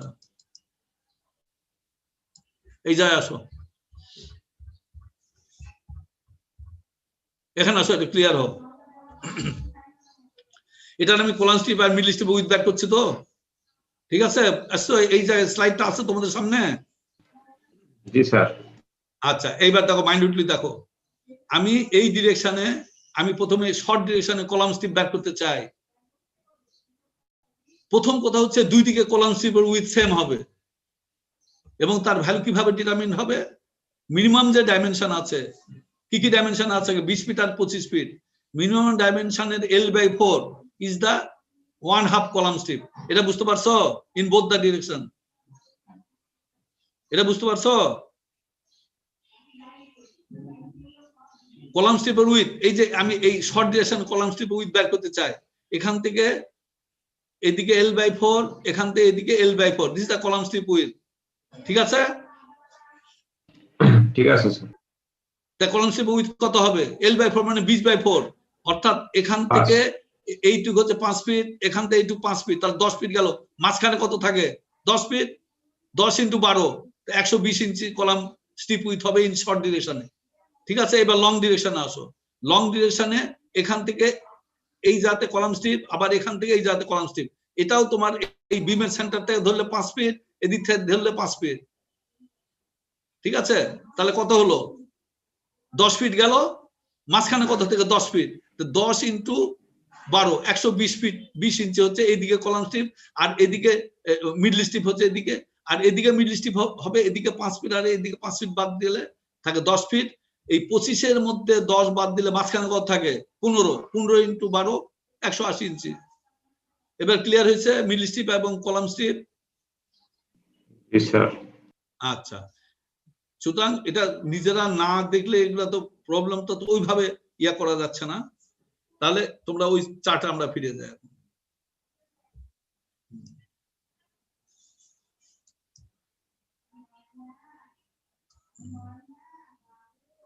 আমরা ওই চার্টে ফিরে যাই। You come here. তাহলে আমরা উইথ গুলা বুঝে ফেললাম, অর্থাৎ এখানে 2/2 কলাম স্ট্রিপ, ওই যে বিমের ওই স্ল্যাবের অংশটা বাদ দিয়ে 106 ইঞ্চি হলো। আর এখানে অর্থাৎ 53 × 2, দুটো একসাথে কনসিডার করা আছে। এখানে 53 ইঞ্চি, আর মিডলে 120 ইঞ্চি, এটা 180 ইঞ্চি। No problem. ইফেক্টিভ ডেপথ, এবং সবসময় খেয়াল রাখবা ইফেক্টিভ ডেপথ আমরা বড়টা, এটা দুই ধরনের ইফেক্টিভ ডেপথ হবে, কারণ মিডলে স্টিল একটার উপর আরেকটা স্টিল যাচ্ছে অবভিয়াসলি। তাহলে কি হবে? সেখানে একটার ইফেক্টিভ ডেপথ কমে যাবে। কতখানি কমবে? একটা বার ডায়ামিটার কমে যাবে। আমরা যদি 4 নম্বর বার ইউজ করি, কি হয়? ক্লিয়ার কভার 0.75, অর্থাৎ 3/4 ইঞ্চ ক্লিয়ার কভার, আর একটা বার ডায়ামিটার অর্ধেক বাদ দিলে, তাহলে আমার 1 ইঞ্চি বাদ দিলে আমি যেটা নিচে থাকবে বার, তার ইফেক্টিভ ডেপথ পাবো। এই যে 6 ইঞ্চি করে ইফেক্টিভ ডেপথ। আর আরেক ডিরেকশনে পাবো আরেকটা বার ডায়ামিটার কমে গেল, অর্থাৎ 5.5 ইঞ্চি করে। এটা বুঝছো ইফেক্টিভ ডেপথ? আচ্ছা, এবং একটু আরেকবার বলেন স্যার। Effective depth. জি sir. Effective depth, effective depth কি জিনিস বলো? What is effective depth? Tension স্টিলের সেন্টার থেকে কম্প্রেশন ফেসের দূরত্ব হচ্ছে ইফেক্টিভ ডেপথ। কিভাবে বের করা হয়? ক্লিয়ার কভার বাদ দাও, আর বার ডায়ামিটার অর্ধেক থেকে বাদ দিয়ে দাও, তাহলে ক্লিয়ার কভার হচ্ছে 0.75 প্লাস বার ডায়ামিটার অর্ধেক 0.25। তাহলে 1 ইঞ্চি বাদ গেল, তাহলে 7-এর মধ্যে 1 ইঞ্চি বাদ গেলে 6 ইঞ্চি। আরেক দিকে কি হবে? আরেক বার ডায়ামিটার কমে যাবে, অর্থাৎ একটা বারের উপর দিয়ে আরেকটা বার যাচ্ছে, সুতরাং সেই ক্ষেত্রে 5.5 ইঞ্চি হবে। এখন কোন দিকে আমি 6 ইঞ্চি রাখবো, কোন দিকে আমি 5.5 ইঞ্চি রাখবো? কোন দিকে 6 ইঞ্চি রাখতে হবে বলো তো? What is the logic? অর্থাৎ কোন বারটা আমি স্ল্যাবের ধারে দেব, স্ল্যাবের একবারে কাছে দেব, কোন দিকে প্লেসমেন্টটা বারে, কোন দিক দেওয়া দরকার বলো?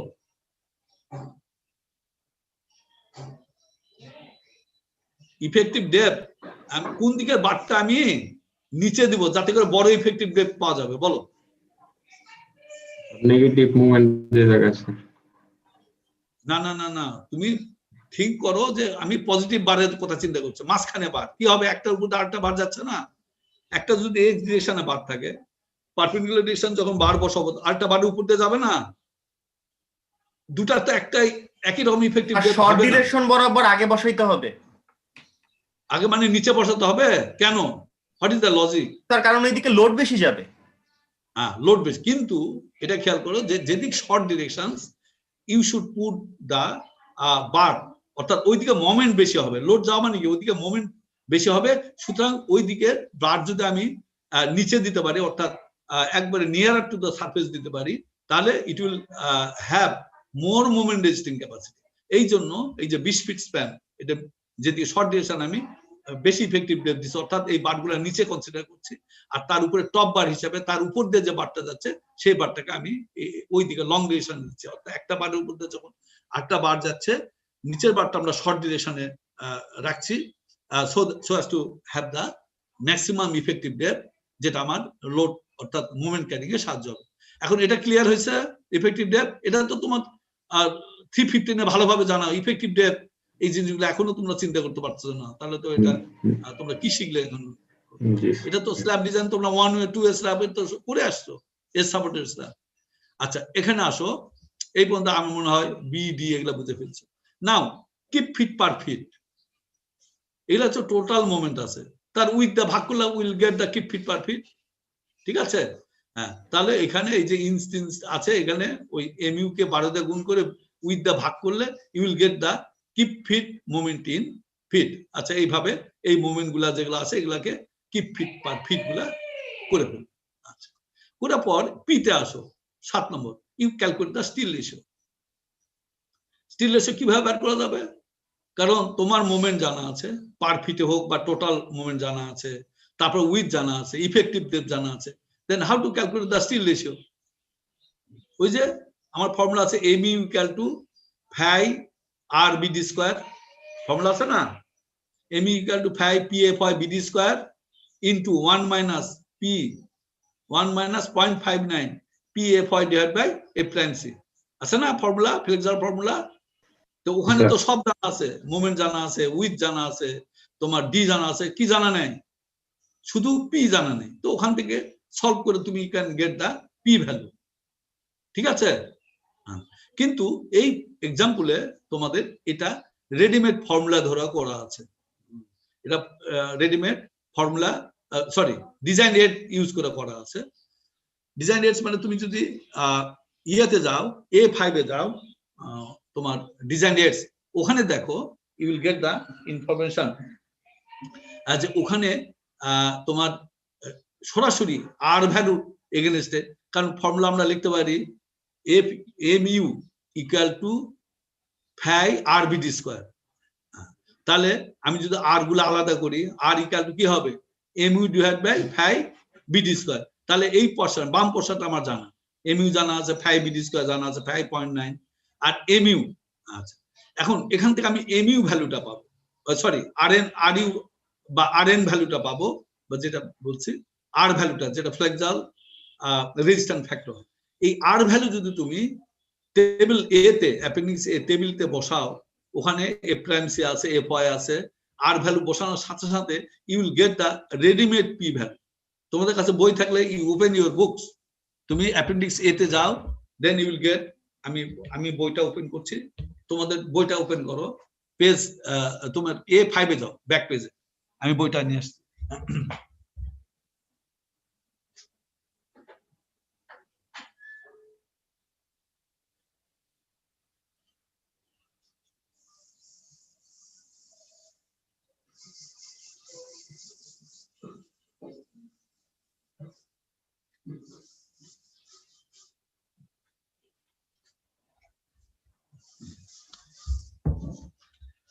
তোমরা তোমাদের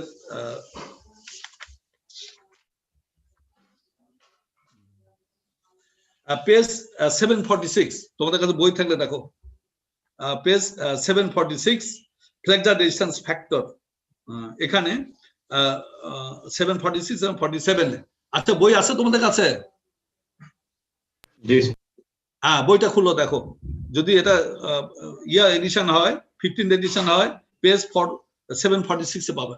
আর অন্য এডিশন হলো ওই যে লাস্টের পেজে যাও, appendix table A5A table A appendix টেবিলটা A5A এখানে দেখো কি আছে এখানে আছে তোমার প্রথম কলামে আছে স্টিল রেশিও তারপরে আছে FY ভ্যালুগুলো দেওয়া আছে FY 40 KSI 60 KSI 80 KSI আর উপরে যে ফ্লেক্সাল রেজিস্ট্যান্স ফ্যাক্টর এই ফর্মুলাগুলো দেওয়া আছে R = mu divided by 5BD²।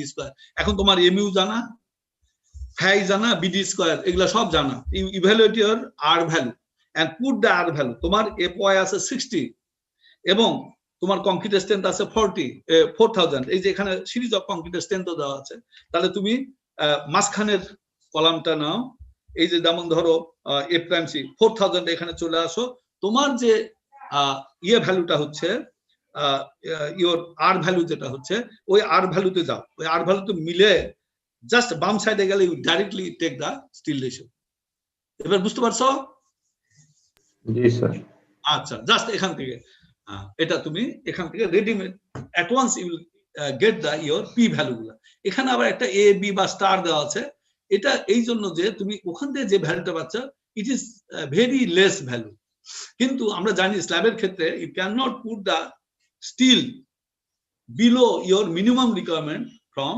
Temperature and shrinkage requirement এটা আসলে তুমি গ্রাফ থেকে যে ভ্যালু বা চার্ট থেকে যে ভ্যালু পাবে এই ভ্যালুটা এটা না এটা has been replaced by minimum ratio as governed by temperature and shrinkage ঠিক আছে এইভাবে আমি কিন্তু এই ভ্যালুগুলা সব পাই যাবো এই যেগুলা এ বি এগুলা যেগুলা দেওয়া আছে এগুলা সব ইয়ার থেকে আসছে it is governed by temperature and shrinkage থেকে যে স্টিল রেশিওটা আসছে ওটা আমরা ডিটেল আলাপ করছি তারপরে what is A equal to PBD you will get the steel ratio steel area গুলো পেয়ে যাবে এখন নাম্বার 4 বার যদি আমরা যেহেতু নাম্বার 4 এর হিসাবে আসছি তাহলে 0.2 দা ভাগ করে দাও এগুলা তার cross section then you will get the number of bar এই যে এখানে আবার বি দেওয়া আছে এ বিটা কি দেখো reinforcement ratio controlled by temperature and shrinkage specimen আর বি তে number of bars controlled by maximum spacing of steel এই যে এই বি এখানে দেওয়া আছে এখানে বের করো তোমার যে আমার টোটাল স্টিল এত পাচ্ছি তোমার উইথ দেওয়া আছে 120 হ্যাঁ তুমি যদি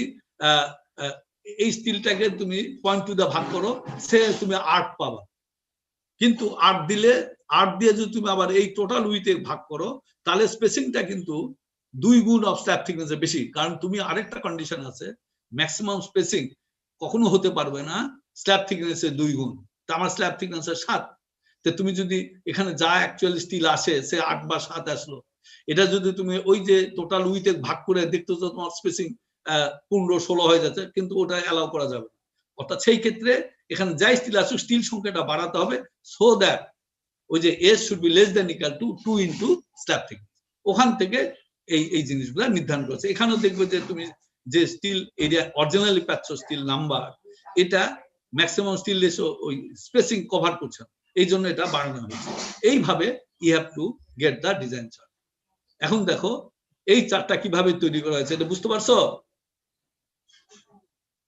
জি স্যার এটা তোমাদের ফার্দার ডাইরেক্টলি তো এইভাবে বোঝা সম্ভব না যখন তুমি প্রবলেমটা ওয়ার্ক আউট করবে দেন ইট উইল বি ক্লিয়ার এই যে এখানে ফার্দার ডিসকাশন আছে আমি প্রথমে এই চার্টটা নিয়ে আসার পরে হোয়াট টু ডু তোমাকে you have to search the maximum moment here যেমন এখানে ম্যাক্সিমাম মোমেন্ট আছে কত 78 তাহলে classically you have to check for depth এই যে এখানে আমরা এখানে প্রবলেমে তোমাদের ওয়ার্কআউট एग्जांपल আছে চেক ফর ডেপথ তে চেক ফর ডেপথ করার জন্য আমরা ম্যাক্সিমাম স্টিল রেশিও আমরা ইটি ভ্যালুর জন্য অর্থাৎ আমরা ফাই সব সময় 0.9 রাখতে চাই তার জন্য what is the permissible steel ET value আমরা জানি SA code steel ratio against ET equal to 0.004 পর্যন্ত অ্যালাউ করে ম্যাক্সিমাম কিন্তু সেই ক্ষেত্রে ফাই ইজ ভেরিয়েবল খেয়াল রাখো এই জন্য প্র্যাকটিক্যালি ম্যাক্সিমাম স্টিল allowed স্টিলটা প্র্যাকটিক্যালি allowed স্টিলটা ক্যালকুলেট করা হয় on the basis of ET value equal to 0.005 তো এর জন্য যে ম্যাক্সিমাম আমার স্টিলটা কত আসে ম্যাক্সিমাম স্টিল রেশিও 0.0181 এটা তোমার যে মেটাল স্ট্রেংথ আছে তার জন্য ম্যাক্সিমাম এত স্টিল রেশিও তুমি ইউজ করতে পারবে আচ্ছা তাহলে এটা ইউজ করে আমি you can go for check for depth এই যে আমার original formula m equal to 5 pa by bd square 1 minus 0.59 pa by mc আচ্ছা এটা এখান থেকে you calculate your d square equal to mu by এলা সব ভ্যালু বসায় দাও তাহলে আমরা পেলাম mu বাই 9858 50 এত। তাহলে এখান থেকে তুমি দুই দিকে, যেহেতু দুই দিকে ডিটা আলাদা আলাদা, তো দুই দিকে বড় বড় মুভমেন্ট নিয়ে you calculate you check your depth. একদিকে যে 25 ফিটের তোমার পার ফিটের মুভমেন্টটা নিয়েছে আমরা 6.3, এই যে এখানে দেখো এটা হচ্ছে তোমার 5.2 একটা মোমেন্ট বড়, আর এদিকে মোমেন্ট হচ্ছে তোমার এই যেমন 6.3, এটা একটা moment keep feet per fit আমরা যদি নিই, এটা হচ্ছে বড় মোমেন্ট, আর এখানে 5.2 কিপ ফিট পার ফিট, এটা হচ্ছে বড় মোমেন্ট। সো দুই দিকে আমরা ডেপথ চেক করলাম। 25 feet directions, D equal to ওই যে এই ফর্মুলাটা করো, D equal to root over mu by 9850, এভাবে চেক করলে আমার লাগে 2.77 inch in 25 feet directions less than 5.5 inch, এবং 20 ফিট ডিরেকশনে ডি যদি চেক করো it is 2.52 less than 6 inch. তো দুই দিকে আমার ডেপথ কোনো সমস্যা নেই, ডেপথ ইজ ওকে। এই যে এটা কিপ ফিটে, ওখানে টেবিলে already keep feet per fit moment convert করা আছে, নো প্রবলেম, আমরা ওইভাবে চিন্তা করেছি। এখন এএস মিনিমাম যেটা একটা টেবিলে ওই যে দেখানো হয়েছে, ওখানে তো আমরা এএস মিনিমামটা ব্যাক করি এইভাবে 0.0018 বি ইন্টু এইচ, এটা ব্যাক করলে 0.1512 ইঞ্চেস স্কয়ার পার ফিট হয়। কিন্তু এটাকে in terms of steel ratio আনতে চাও, ওটা তো ইঞ্চেস স্কয়ার, এটা টোটাল স্টিল পার ফিটে, তো আমি স্টিল রেশিওতে যদি আনতে চাও কিভাবে আনা যায়, 25 ফিট ডিরেকশনে পি মিনিমাম হবে এএস বাই বিডি। এই যে এটা হচ্ছে এএস বাই বি হচ্ছে 12 পার ফিটে স্টিল যেহেতু 12, ডি হচ্ছে ওইদিকে 5.5, আর এই দিকে হচ্ছে 6, তাহলে 25 ডিরেকশন মিনিমাম স্টিল রেশিও 0.0023, আর 20 ফিট ডিরেকশনের মিনিমাম স্টিল রেশিও হচ্ছে 0.0021। এটাই হচ্ছে এই টেবিলে, এই যে এখানে, অর্থাৎ এই ডিরেকশনে তোমার মিনিমাম স্টিল ওর নিচে হতে পারবে না, আর এই ডিরেকশন মিনিমাম স্টিল এর নিচে হতে পারবে না, যেটা আমরা এখানে দেখালাম। এটা হচ্ছে লিমিটিং স্টিল, অর্থাৎ এটা govern by minimum steel area requirement. 20 feet ডিরেকশনে মিনিমাম স্টিল রেশিও এত হতে পারবে, আর 20 ফিট ডিরেকশন মিনিমাম স্টিল এটা হতে পারবে। সো এইভাবে তোমার টেবিলটা তুমি কমপ্লিট করে ফেলেছো। আচ্ছা, এইবার এখানে আসো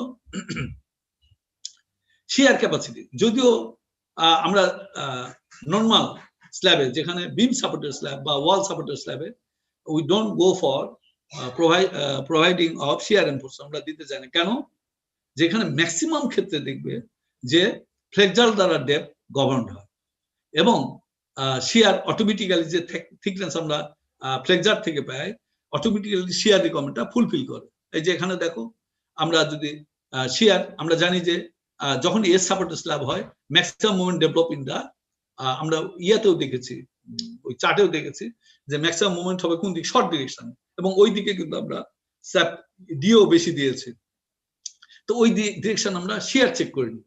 আচ্ছা, তো শিয়ার চেক করলে কি হবে, শিয়ার আমরা ধরি যে এটা সিম্পলি সাপোর্টিভ চিন্তা করি, শিয়ার যে আমার শর্ট ডিরেকশন হচ্ছে 20 ফিট, 20 ফিটের এজে কত শিয়ার হবে, এজে হবে 10 ফিট, 20 ফিটের অর্ধেক হচ্ছে 20 দিয়ে তোমাকে এটা গুণ করো, অর্থাৎ 0.336 ডাব্লিউ ইন্টু 20/2, এটা হচ্ছে একটা সাপোর্টের শেয়ার হবে, অর্থাৎ রিয়াকশন হবে।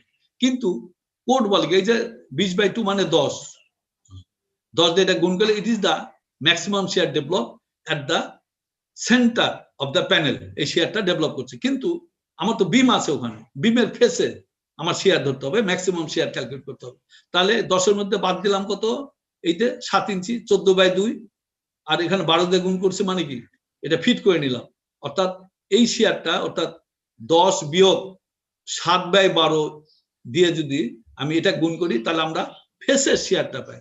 কিন্তু কোড কি বলছে, কোড বলছে না, ওই শেয়ার দিয়ে তোমার চিন্তা করার দরকার নেই, maximum shear to be considered at a distance D from the support. ঠিক আছে, এটা তো জানো ক্রিটিক্যাল সেকশন কত হয় শেয়ারের, সাপোর্টটা কত ডিস্টেন্স জুড়ে, ডি ডিস্টেন্স। এই তো এখানে এই পর্যন্ত হচ্ছে সাপোর্টের shear, face of the support, অর্থাৎ বিমের পাশে, ওটা না করে আরো মাইনাস, অর্থাৎ 6/12 আমি, অর্থাৎ ফেস থেকে ডি ডিস্টেন্স দূরে you calculate the shear as a simply supported beam. তাহলে আমি কত পেলাম, 3 কিপ শেয়ার, এটা হচ্ছে লোডের তে শেয়ারটা ডেভেলপ করে। What is the design share strength, 5 হিসেবে হচ্ছে কংক্রিট যেটা নিতে পারে 0.752 √f' CBD, এটা কংক্রিটে নিতে পারছে 6.83 দেখো ডবলেরও বেশি কংক্রিট নিতে পারে।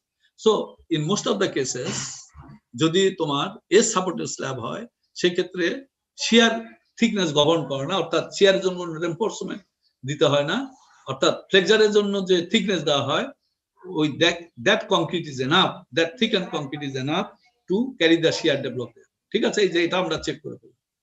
এখন alternate method for steel calculation, এটা যদিও তোমাদের বই নেই, তা আমি এটা দিয়েছি অন্য জায়গা থেকে এনে, অর্থাৎ আমরা কিছুক্ষণ পর আরেকটা প্রবলেম আমরা দেখব, সেখানে কিন্তু ফার্গুসনের বইয়ে এভাবে দেওয়া আছে, কোড অলসো অ্যালাউইং দিস। কিভাবে দেখো alternate method for steel calculation, ওই যে আমরা চার্টের হেল্প নিলাম, আমরা চার্ট ছাড়া কিভাবে করতে পারি। দেখো AS equal to original formula is this, AS equal to mu divided by pi f d minus a by 2। এই ফর্মুলা তো জানো নাকি? এই ফর্মুলা সম্বন্ধে তোমরা পরিচিত না? জি স্যার। হ্যাঁ, এটা ইউএসডি ফর্মুলা, ক্লাসিক্যাল ফর্মুলা, এটা সবসময় ইউজ হয়। আচ্ছা, that can be written as mu by pi fyz। Z হচ্ছে, এইটা হচ্ছে lever arm, lever arm means C এবং টি কাপলের মধ্যে যে ডিস্টেন্সটা, এটা হচ্ছে আমাদের, এটা জেড। এবং এটা কিন্তু ভ্যারি করে সাধারণত 90 to 95% অফ ডি। এটা পরীক্ষা যতই ইয়া করো, এটা 90 to 95% অফ ডি এর মধ্যে এটা ভ্যারি করে। আচ্ছা, তো আমরা ধরলাম যে 95% অফ ডি নিলাম। স্ল্যাবের ক্ষেত্রে সাধারণত 95% যদি D now, that will fulfil your requirement. তো 95% অফ ডি দিল, অত 0.95 ডি দিয়ে এটা ইভ্যালুয়েট করলে এটা ফর্মুলাটা এরকম দাঁড়ালো mu ডিভাইড বাই 4.275 ডি। ঠিক আছে, এই একটা ফর্মুলা পেলাম। এখন তাহলে তুমি রেডিমেডলি তোমার মোমেন্ট জানা আছে, ডি জানা আছে, by applying this formula you can directly calculate the steel. আচ্ছা, যেমন আগের এক্সাম্পল আমার টেবিলে যেটা আগে দেখলাম, বইয়ে যে টেবিলটা আছে ওয়ার্কড আউট হিসাবে, ওখানে mu 40 কিউব ফিট। আচ্ছা, ওটার সাথে যদি আমি এই ফর্মুলা অ্যাপ্লাই করি, AS উইল বি কত, 40 ডিভাইড বাই 4.27 ইনটু ওই ডিরেকশন, এই মোমেন্ট যে যেখানে আছে সেখানে ডি আছে কত, 5.5। so we are getting 1.7 inches square. Again mu for 78 cubic feet যেটা টেবিলে আছে, or against if you calculate the steel, ওই দিকে তোমার ডি আছে হচ্ছে 6। এটা হচ্ছে শর্ট ডিরেকশনাল মোমেন্ট। এটা যদি আমি 6 নিই, then we'll get the steel equal to 3.04 inches square। এই তো। আচ্ছা, আমি আলহামদুলিল্লাহ আমি ওই টেবিলটাকে রিরাইট করেছি। তোমাদের আগের যে টেবিল বইয়ে আছে ওই টেবিলটাকে আমি জাস্ট এখানে লিখে ওই যে আমি শর্টকাট মেথডে বা আরেকটা উপায় যেটা বের করলাম এটাকে ইনকর্পোরেট করার চেষ্টা করেছি, so that you can get the solution quickly done. এই যে এগুলা কিন্তু আগের টেবিলে পুরা এই পর্যন্ত সব ঠিক আছে, 7 পর্যন্ত সব এটা বের করা আছে, এবং 8 পর্যন্ত এটা সব বের করা আছে। ঠিক আছে, এই যে 1.34 ওইটা চলে যাও ওখানে, এই যে 1.34, ঠিক আছে, 8 পর্যন্ত আমি সব ঠিক রেখেছি। বুঝতে পারছো এটা? অর্থাৎ এই টেবিলের 8 পর্যন্ত আমার ওই নিচের যে টেবিলটা আমরা তৈরি করছি ওটাতে এই পর্যন্ত সেম ডাটা আছে। চলো এবার 8 পর্যন্ত এটা ঠিক আছে। এখন আমি যে নতুন ভাবে যে স্টিলটা ক্যালকুলেট করলাম ওটা বের করো, ওইভাবে বের করো। AS = mu divided by 4.275 into d। কারণ ডি তো তোমার এখানে জানা আছে, এই যে ডি ভ্যালু জানা আছে, তারপর আর কি লাগে, আর mu ভ্যালু জানা আছে, এই যে mu ভ্যালু জানা আছে। এটা সরাসরি বসালে, যেমন এই যে 40 একটা অলরেডি ক্যালকুলেট করা আছে, কিছুদিন আগে আমরা একটা 40 এগেনস্ট ক্যালকুলেট করলাম, সেখানে কি ছিল, ডি ছিল কত 5.5, আমি স্টিল কত পেয়েছিলাম ওখানে, দেখে ওটা যাই কত স্টিল পেলাম ওখানে 40-এ, এখানে স্টিল পেয়েছিলাম আমি 1.7। ঠিক আছে, তাহলে এখানে আসো, এই যে এখানে দেখো আমি ওই যে এই ফর্মুলা যখন অ্যাপ্লাই করছি, হ্যাঁ উই আর গেটিং অলসো 1.7। আগে তোমার চার্টে ছিল 1.69, খেয়াল করো ওখানে তোমার ছিল 1.69, ওই যে আগের যেটা অলরেডি বইয়ে আছে, যেটা তোমাদের টেবিলে বইয়ের টেবিলে যেটা আছে 1.69, আর আমি রেডিমেড যে ফর্মুলাটা অ্যাপ্লাই করছি ওখানে কত পাচ্ছি 1.7। এটা প্র্যাকটিক্যালি সেম। তো সুতরাং আমার ওই যদি আমার if the chart is not available, so we can readily apply this formula। তাইছো বুঝতে পারছো জিনিসটা? জি স্যার। এই যে দেখো, এখন দেখো এই যে এখানে ছিল 1.34, আর আমার এখানে পাচ্ছি ফর্মুলা অ্যাপ্লাই করলে কত পাচ্ছি 0.47 এটা পাশে আরেকটা ফর্মুলা দিয়েছি আমি দেখো যে এস মিনিমাম ইকুয়াল টু যেটা 0.0018 বিএইচ বি হচ্ছে আমার এই যে এখানকার বি এইচ হচ্ছে আমার 7 ইঞ্চি ওটাতে ক্যালকুলেট করলে ইউ উইল গেট 1.34 এবং দেখো এই স্টিল আর এই স্টিল সেম কারণ ওরা এটা করে এখানটা ফাইনালাইজ করে এখানে বসানোর সময় তারা মিনিমামটা বসাইছে আর আমি এটা না করে ইট ইজ ওয়াইজ দুটো পাশাপাশি লেখো কারণ এটা তো সবসময় প্রায় সেমই হবে ডিপেন্ডিং অন দ্য উইথ হ্যাঁ সেম হবে আর এটা তুমি এই ফর্মুলাতে বসায় রাখো এবং 11 আমি বলেছি তোমার 11 এএস ইনচার্জ স্কয়ার ফাইনাল যেটা গ্রেটার দ্যান 9 and এটা হবে আসলে 9 and 10 আমি ভুল লিখেছি এখানে it is not 10 and 11 it will be 9 and 10 এখানে বসাও তুমি এই দুটার মধ্যে যেটা বড় এই ভ্যালুটা এখানে বসায় you clear the table you find the table এবং দেখবা যে তোমার এই ভ্যালুটা তোমার 8 এর ভ্যালুর সাথে মিলে যাচ্ছে তো সুতরাং আমরা যদি পরীক্ষা কখনো প্রবলেম করে ইউ ফরগেট অ্যাবাউট দিস এই পর্যন্ত তোমার বের করারই দরকার নেই হ্যাঁ তুমি এই 7 পর্যন্ত বের করে হ্যাঁ এখান থেকে বের করে বা তুমি এই 5 পর্যন্ত বের করে ইউ ক্যান ডাইরেক্টলি কারণ আমার কি কি লাগে এখানে ফর্মুলায় দেখো আমার ফর্মুলা লাগে এমইউ লাগে আর ডি লাগে তাহলে আমার এমইউ আর ডি এই পর্যন্ত গেলে আমার এইগুলো আর কিছু বের করা দরকার নেই ঠিক আছে directly you go for this এই ফর্মুলা চলে যাও তারপরে তুমি এটা লেখো এবং এই দুটার মধ্যে বড়টা এখানে বসায় দাও then you will get the all the values এবং that values are compatible to the original that has been given your actual table বুঝাতে পারছি তোমাকে জি স্যার আচ্ছা এখন নাম্বার অফ বার্স এই যে নাম্বার 4 2 দিয়ে গুণ করো 0.2 দা ভাগ করে দাও তাহলে টোটাল এখানে পাবে যে আমি এখানে বোঝানোর চেষ্টা করছি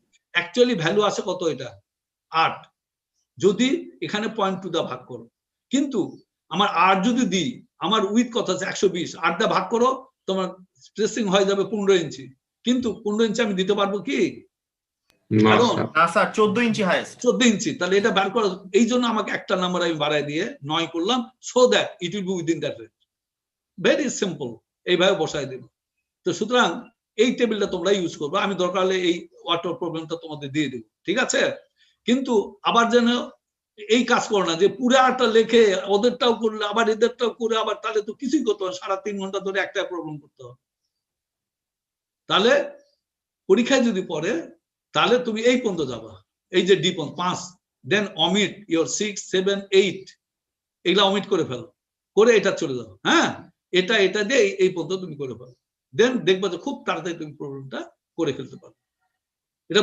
বুঝাতে পারছি কিনা বলো জি স্যার বুঝতে পারছি আচ্ছা এইভাবে I feel you can get the problem done তো সুতরাং আমরা একটা সুন্দর একটা প্রবলেম করলাম এটা ছিল 2A কলাম সাপোর্টেড স্ল্যাব এবং এটা ডাইরেক্ট ডিজাইন মেথডস এটা হচ্ছে সাপোর্ট যদি থাকে অর্থাৎ কিভাবে in the form of shallow beam ছিল এখন ফ্ল্যাট প্লেট একটা টিপিক্যাল ফ্ল্যাট প্লেট আমরা ডিজাইন করব যেখানে কোনো বিম নেই এই যে বহু ফ্ল্যাট প্লেট দেখব যে বিম নেই তাহলে how direct design methods can be applicable for this সেটার একটা আমরা শেয়ারটা পরে দেখছি আমরা ওই ধরনের একটা প্রবলেম করব and that has been taken from your Ferguson book ওই বইটা এখানে আবার এই বইয়ে এই প্রবলেমটা করা নাই ফার্গুসেনের বই আছে আমরা ওটাতে যাব ফার্গুসেনের বইয়ে এই প্রবলেমটা করা আছে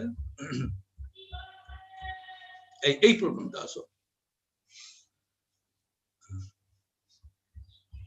ডিজাইন অফ দিস আমরা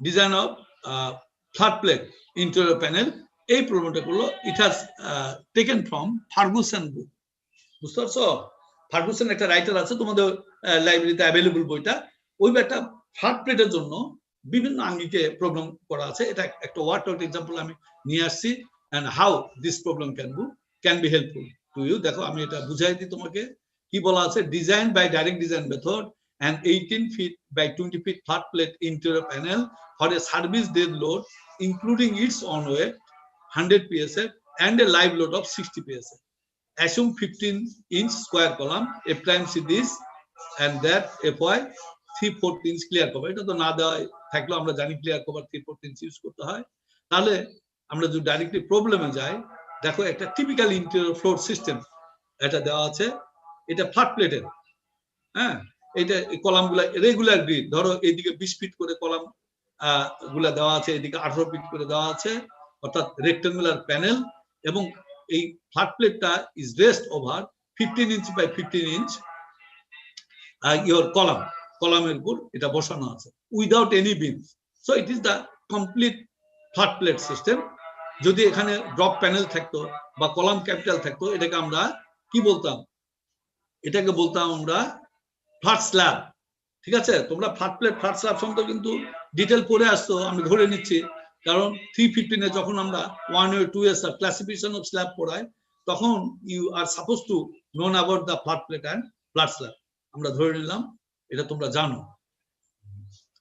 আচ্ছা, এখন এটা কিভাবে আমি অ্যাপ্লাই করব? এখানে বলা আছে আবার typical interior panel, flat plate interior panel, অর্থাৎ এখানে দেখো this is interior panel, that is exterior panel, that is also exterior panel, it is exterior panel, that is exterior panel, কারণ এইদিকে কন্টিনিউ করে দেওয়া আছে। এই প্যানেলটা কি বলো তো? এই প্যানেলটা এটা স্যার এটা কর্নার প্যানেল। হ্যাঁ, এটা কিন্তু কর্নার প্যানেল, অর্থাৎ কর্নার প্যানেল এর এই সাইডেও এক্স ডিরেকশনে একটা এজে নো কন্টিনিউটি অফ স্ল্যাব, এই এজেও কন্টিনিউটি অফ স্ল্যাব নাই। So this is the typical corner panel. এটা exterior panel, these are exterior panel, but এইগুলা হচ্ছে টিপিক্যাল ইন্টেরিয়র প্যানেল। তো তোমাকে ইন্টেরিয়র প্যানেল ডিজাইন করতে বলেছে। ইন্টেরিয়র প্যানেল করার সাথে কতগুলো প্রবলেম, অনেক সহজ। কি হয় দেখো, এই স্ল্যাবটা আমি এটা ইন্টেরিয়র প্যানেল যখন আমি ডিজাইন করব, এই এন্ড মোমেন্ট এই নেগেটিভ মোমেন্ট সেম, এটা 65 মাঝখানে 35, এদিকেও 65 35। এখানের জন্য আবার ওই আমার টেবিল দেখতে হবে, ঠিক আছে? এটা তোমাদের মুখস্থই দেখতে হবে মাথায়।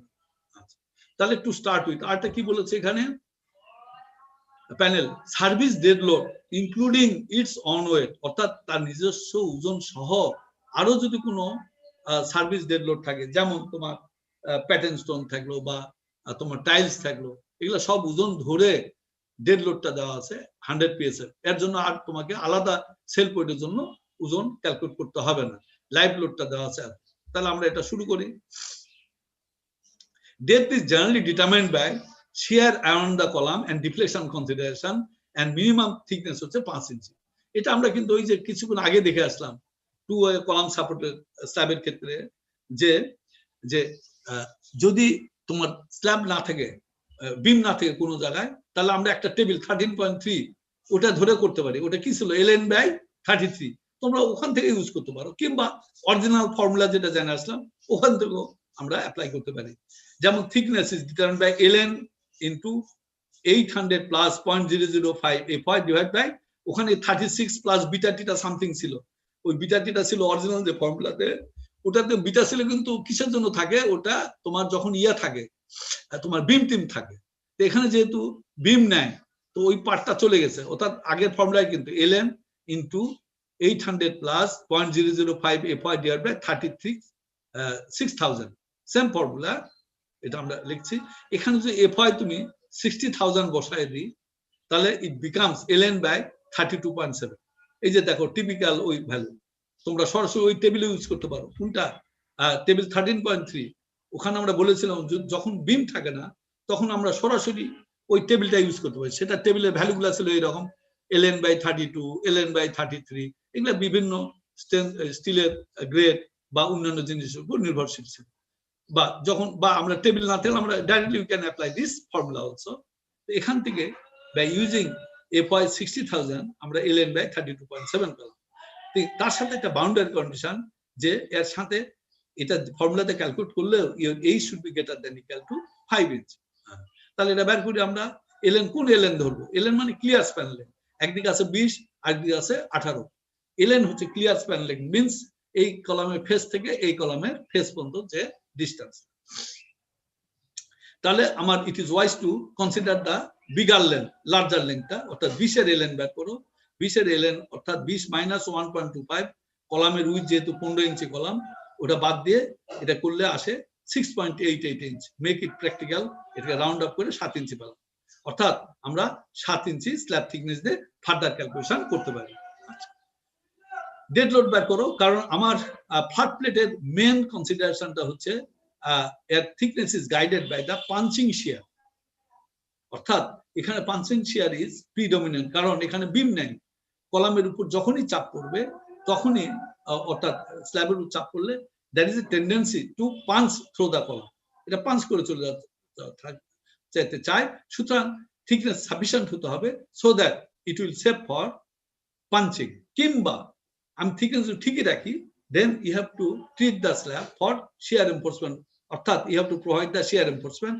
আরেকটা জিনিস বলে রাখা ভালো, যেহেতু ফ্ল্যাট প্লেটে থিকনেস যদি আমি বাড়াই, অন্যান্য স্ল্যাবের মতো যে থিকনেস হচ্ছে না, থিকনেস বাড়াই দিয়ে শিয়ার আমি চেক করলাম, শিয়ার লিমিটের মধ্যে আনলাম, সেই ক্ষেত্রে কিন্তু তোমার বিপুল পরিমাণ ডেড লোড বেড়ে যাবে। কারণ এটা তো পুরাটা স্ল্যাব, সে 1 ইঞ্চি যদি স্ল্যাব থিকনেস বাড়াও তাহলে 12.5 PSF লোড অ্যাড হয়ে গেল, এবং through out the slab uniform যেহেতু থিকনেস থাকে।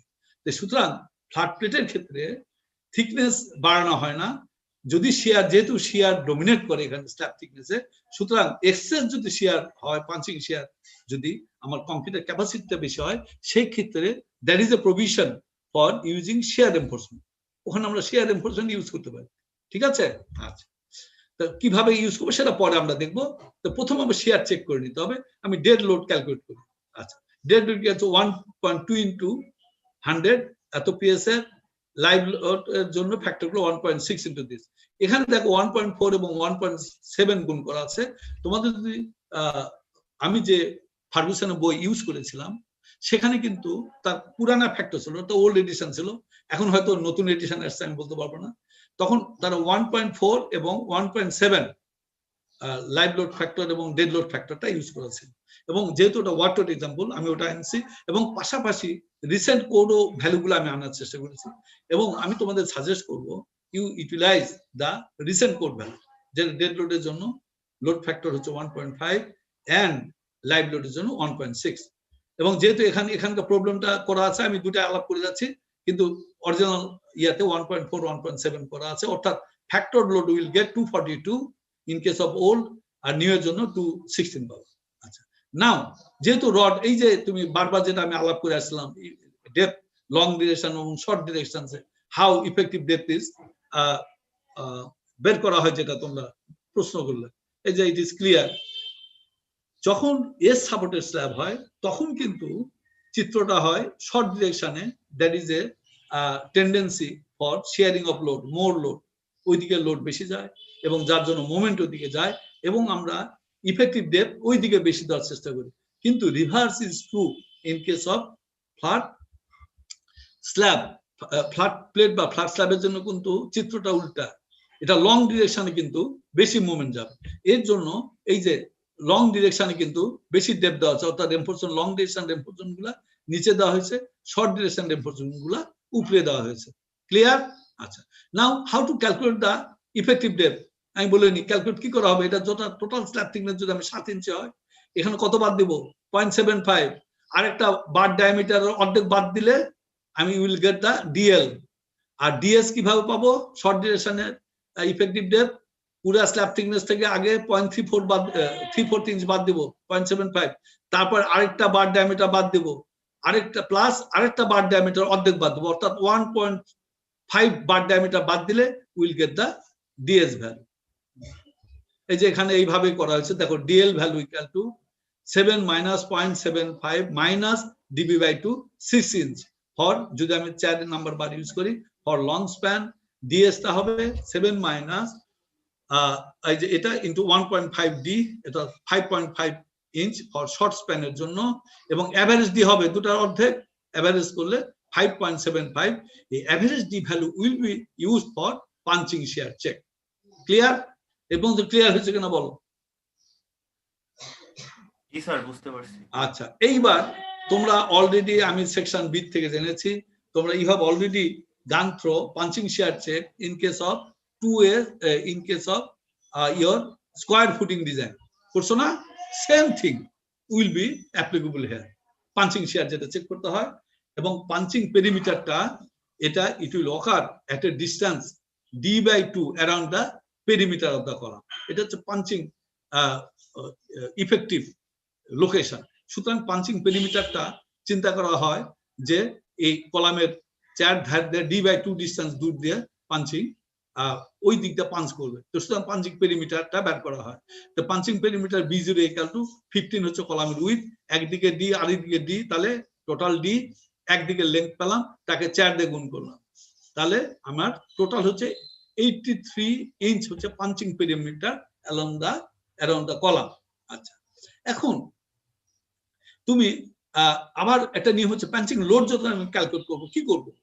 এই যে আমার যে পাঞ্চিং লোড ক্যালকুলেট করার সময় এটা typical interior column, punching load যখন আমি ক্যালকুলেট করব, তো এই অর্ধেক অর্থাৎ পুরো প্যানেলের অর্ধেক করে লোড, অর্থাৎ এইদিকে টোটাল 20 ফিট, এদিকে টোটাল 18 ফিট, এই জায়গার লোডটা আসবে আর ঘাড়ে, মাইনাস অফ পাঞ্চিং পেরিমিটারের যে লোডটা আছে এই লোডটা মাইনাস করতে হয়। স্কয়ার ফুটিং এর যেটা হয় একই জিনিস আমরা এখানে করেছি।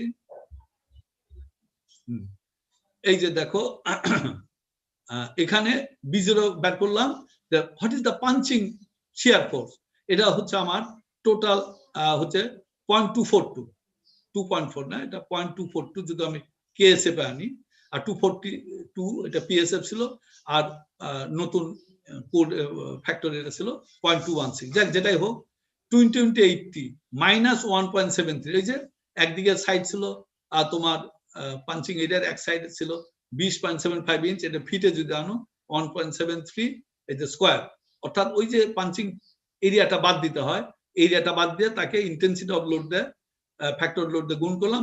So this is the total factor load that will cause the punching, এটা বের করলাম। আর যদি তুমি 2.260টা ধরো 16টা, তাহলে এটা হবে 77 কিপ, আর এখানে হবে 86 কিপ। এখন ভিএন এখানে যেটা করছে নিলসনের বই যেটা করা হয়, ওরা ভিউ দ্বারা প্রবলেমগুলো করে, যখন VU will consider with 5VC, আর ভিএন যদি কনসিডার করো তখন হবে ডাইরেক্টলি ভিসির সাথে কম্পেয়ার হবে।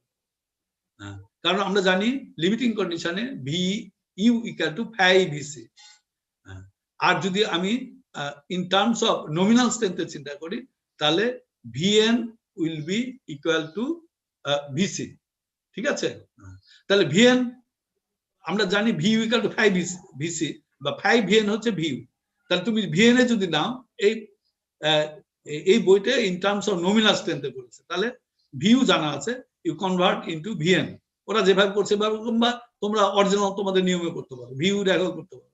এরা ভিএন রেখা করছে মানে ভিউকে 5 ভাগ করে নিয়েছে, অর্থাৎ এটাকে বাড়ায় নিয়ে 102 করে নিয়েছে, এবং সেটা আমরা এইভাবেও করতে পারি, যাক এটা কোনো বিষয় না, ভিউ ইকুয়াল টু 5VC, এটা দিয়ে তুমি করতে পারো। তাহলে ভিসি ইকুয়াল টু আমরা জানি 4√A'(c B0D equal to VN equal to this, এই দুটো ইকুয়েট করলে এখান থেকে তুমি ডি ভ্যালু পাবা, অর্থাৎ A'(c আমার জানা আছে, B0 জানা আছে, এটা বসাই দিলে আমার রিকোয়ার্ড ডেপথ লাগে from punching shear requirement 4.86 inch, ঠিক আছে? এবং আমার অলরেডি অ্যাভারেজ কত দেওয়া আছে, আমরা পাঞ্চিং শিয়ারের জন্য আমার 5.75, অর্থাৎ আমার লাগে 4.86, তাহলে ফর দ্যাট পার্টিকুলার প্রবলেম আমার যে ডেপথ আমরা সিলেক্ট করেছি that is sufficient to mitigate punching force also. আর এটা অবশ্য তোমাদের মতো করে দেখাচ্ছি, ভি ইকুয়াল টু 5VC, যেটা নিলসন বই যেভাবে করা আছে এইভাবে করলেও, এবং এই ক্ষেত্রে খেয়াল করো যখন তুমি ওল্ড এডিশন ধরছি, অর্থাৎ ওল্ড ফ্যাক্টর গুলা ধরছি 1.4 এবং 1.7, সেই ক্ষেত্রে কিন্তু 5 ভ্যালু ছিল তখন 0.85। রিমেম্বার, এমন করো না যে এখানে তুমি 1.4 1.7 দিলে আবার 5.7 বসাই দিলে, এটা কিন্তু তা না। এসআই কোডের যখন load factor are 1.2 and 1.6, then corresponding 5 value equal to 0.75, আমি এইভাবে করে দেখাচ্ছি এখানে, ঠিক আছে? তাহলে দুই ক্ষেত্রে, এই ক্ষেত্রে আমার লাগে 4.896, still it is less than 5.75 inch. সুতরাং আমরা যে ইনফরমেশন পেলাম যে আমার 7 ইঞ্চি যে স্ল্যাব থিকনেস ধরা আছে, এটার জন্য আমি এটা ধরে আমি ফ্লেক্সার স্টিল ক্যালকুলেশন করব, even no shear stress, no punching shear enforcement or shear enforcement will be required for that particular slab, ঠিক আছে? আচ্ছা, এখন এটা যদি এইরকম হতো যে ইফেক্টিভ ডেপথ চেক করে এই ক্ষেত্রে আসো, এখানে আমি 5.86 পেলাম, অর্থাৎ গ্রেটার দ্যান 5.75 ইঞ্চ, তাহলে কি হবে, কি করতে হবে তখন? এখানে পেলাম 5.86, আমার লাইভ লোড অনেক বেশি, সেই ক্ষেত্রে কি ওকে হবে? না, ডেপ স্যার। বাড়াই দিতে হবে স্যার। হ্যাঁ না, ডেপ আমি আগে বলেছি ডেপ বাড়া যাবে না, ডেপ বাড়লে অনেক লোড বেড়ে যাবে। তো এখানে তো সুযোগ তো আছে, তখন তো শেয়ার স্যার তুমি এখানে লিখবা তখন লিখবা এখানে নো নট ওকে, এখানে লিখে দেবে not okay, therefore shear reinforcement to be provided, এইটুকু লিখে দিলে হয়ে যাবে। ঠিক আছে, আচ্ছা চলে আসো। এইবার মোমেন্ট ক্যালকুলেশন করো, প্যানেল মোমেন্ট ক্যালকুলেশন করো, লং ডিউরেশন মোমেন্ট ক্যালকুলেশন করো, 1/8 WU L2 ln স্কয়ার, ওই যে অ্যাজুয়াল ভাবে, হ্যাঁ 1.1/8 মানে 0.12, 242 হচ্ছে তোমার WU, ইনটু তুমি ln লং ডিউরেশন তখন 20 দিকে তুমি ln বের করতে হবে, অর্থাৎ 20 মাইনাস 1.25 স্কয়ার, হ্যাঁ, আর অপোজিট দিকের যে উইথটা আছে 18 ফিট গুণ করে নিলাম, 1000 দা ভাগ করলাম, we are getting 192 kip feet. আর যদি তুমি এই 216 রেসপেক্টে করো ইউল গেট 172 7.1 কিপ ফিট। আবার পরীক্ষার জন্য দুটাতেই করা শুরু করে দিও না, যেহেতু এখানে এইভাবে করা আছে দুটাই করে ফেলে, এটা করো না, যে কোনো একটা দিয়ে করবে। ইট ইজ ওয়াইজ এই রিসেন্টটা দিয়ে করা, অর্থাৎ রিসেন্ট কোড ভ্যালু দিয়ে ইউজ করবো, 1.2 1.6 রেসপেক্টে করে ফেলবো, অর্থাৎ এই ডাটাগুলো নিয়ে। এটা ভুল হতে পারে, তুমি ক্যালকুলেট করে দেখবা যেটা আমার ডাটাগুলো ঠিক আছে কিনা। শর্ট ডিউরেশন একইভাবে মুভমেন্ট ক্যালকুলেট করো, you will get your 170 and in reduce ফ্যাক্টরে পাবা 151.5। ঠিক আছে, এই পর্যন্ত কোনো সমস্যা নাই তো, আছে? না স্যার, বুঝতে পারছি। গুড, এইভাবে আসো। How movement will be distributed, এই চারটা দেখো, এটা অরিজিনাল আমরা জানি, এই পর্যন্ত আমরা জানি। এই যে ইন্টার প্যানেল যখন হয় তখন moment distribution becomes very easy, এবং এটা ক্লাসিক্যাল হয়, তখন আর ওই তোমার চার্টও দেখতে হয়, এটা মনেই রাখা যায় কিভাবে আমি বলে দিই। টোটাল প্যানেল মোমেন্ট যেদিকে হোক, নেগেটিভের মধ্যে কিভাবে যাবে 65%, পজিটিভের মধ্যে কত যাবে 35%, এই পর্যন্ত জানা আছে, আছে না? এই পর্যন্ত জানা আছে না? জি স্যার। 65 35, যেহেতু এটা ইন্টেরিয়র প্যানেল, কোনো ঝামেলা না, একটাই মুভমেন্ট নেগেটিভ, একটাই পজিটিভ।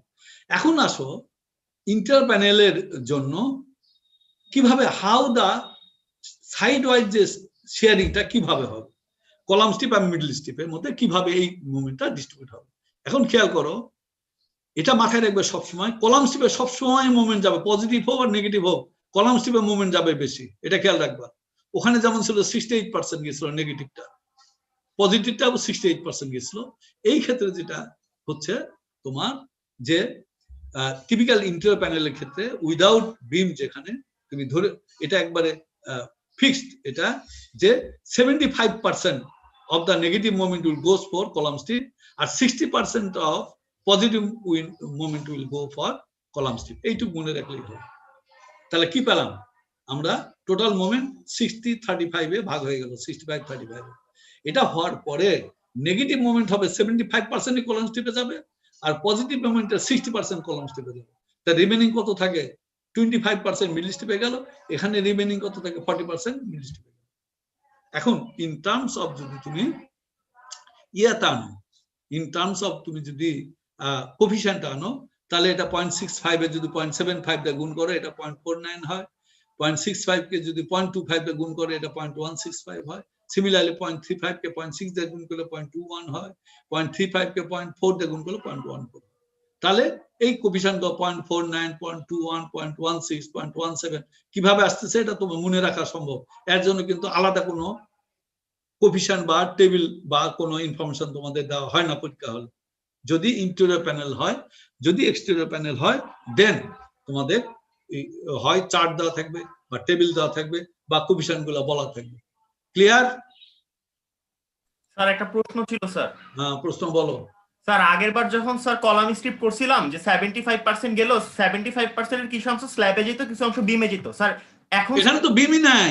জি স্যার, এখন কি তাহলে 75% এর পুরোটাই স্ল্যাবে চলে যাবে? পুরাই কলাম স্ট্রিপ স্ল্যাব, এখানে তো বিমই নাই, ও স্ল্যাবে চলে যাবে, এখানে তো বিমই নাই। জি স্যার, ওখানে স্ল্যাবে বিম ছিল বলে তো সিংহভাগ বিমে চলে যেত, এখানে তো বিমই নাই, পুরাটা স্ল্যাবে আসবে, অর্থাৎ কলাম স্ট্রিপ স্ল্যাবে এটা যাবে।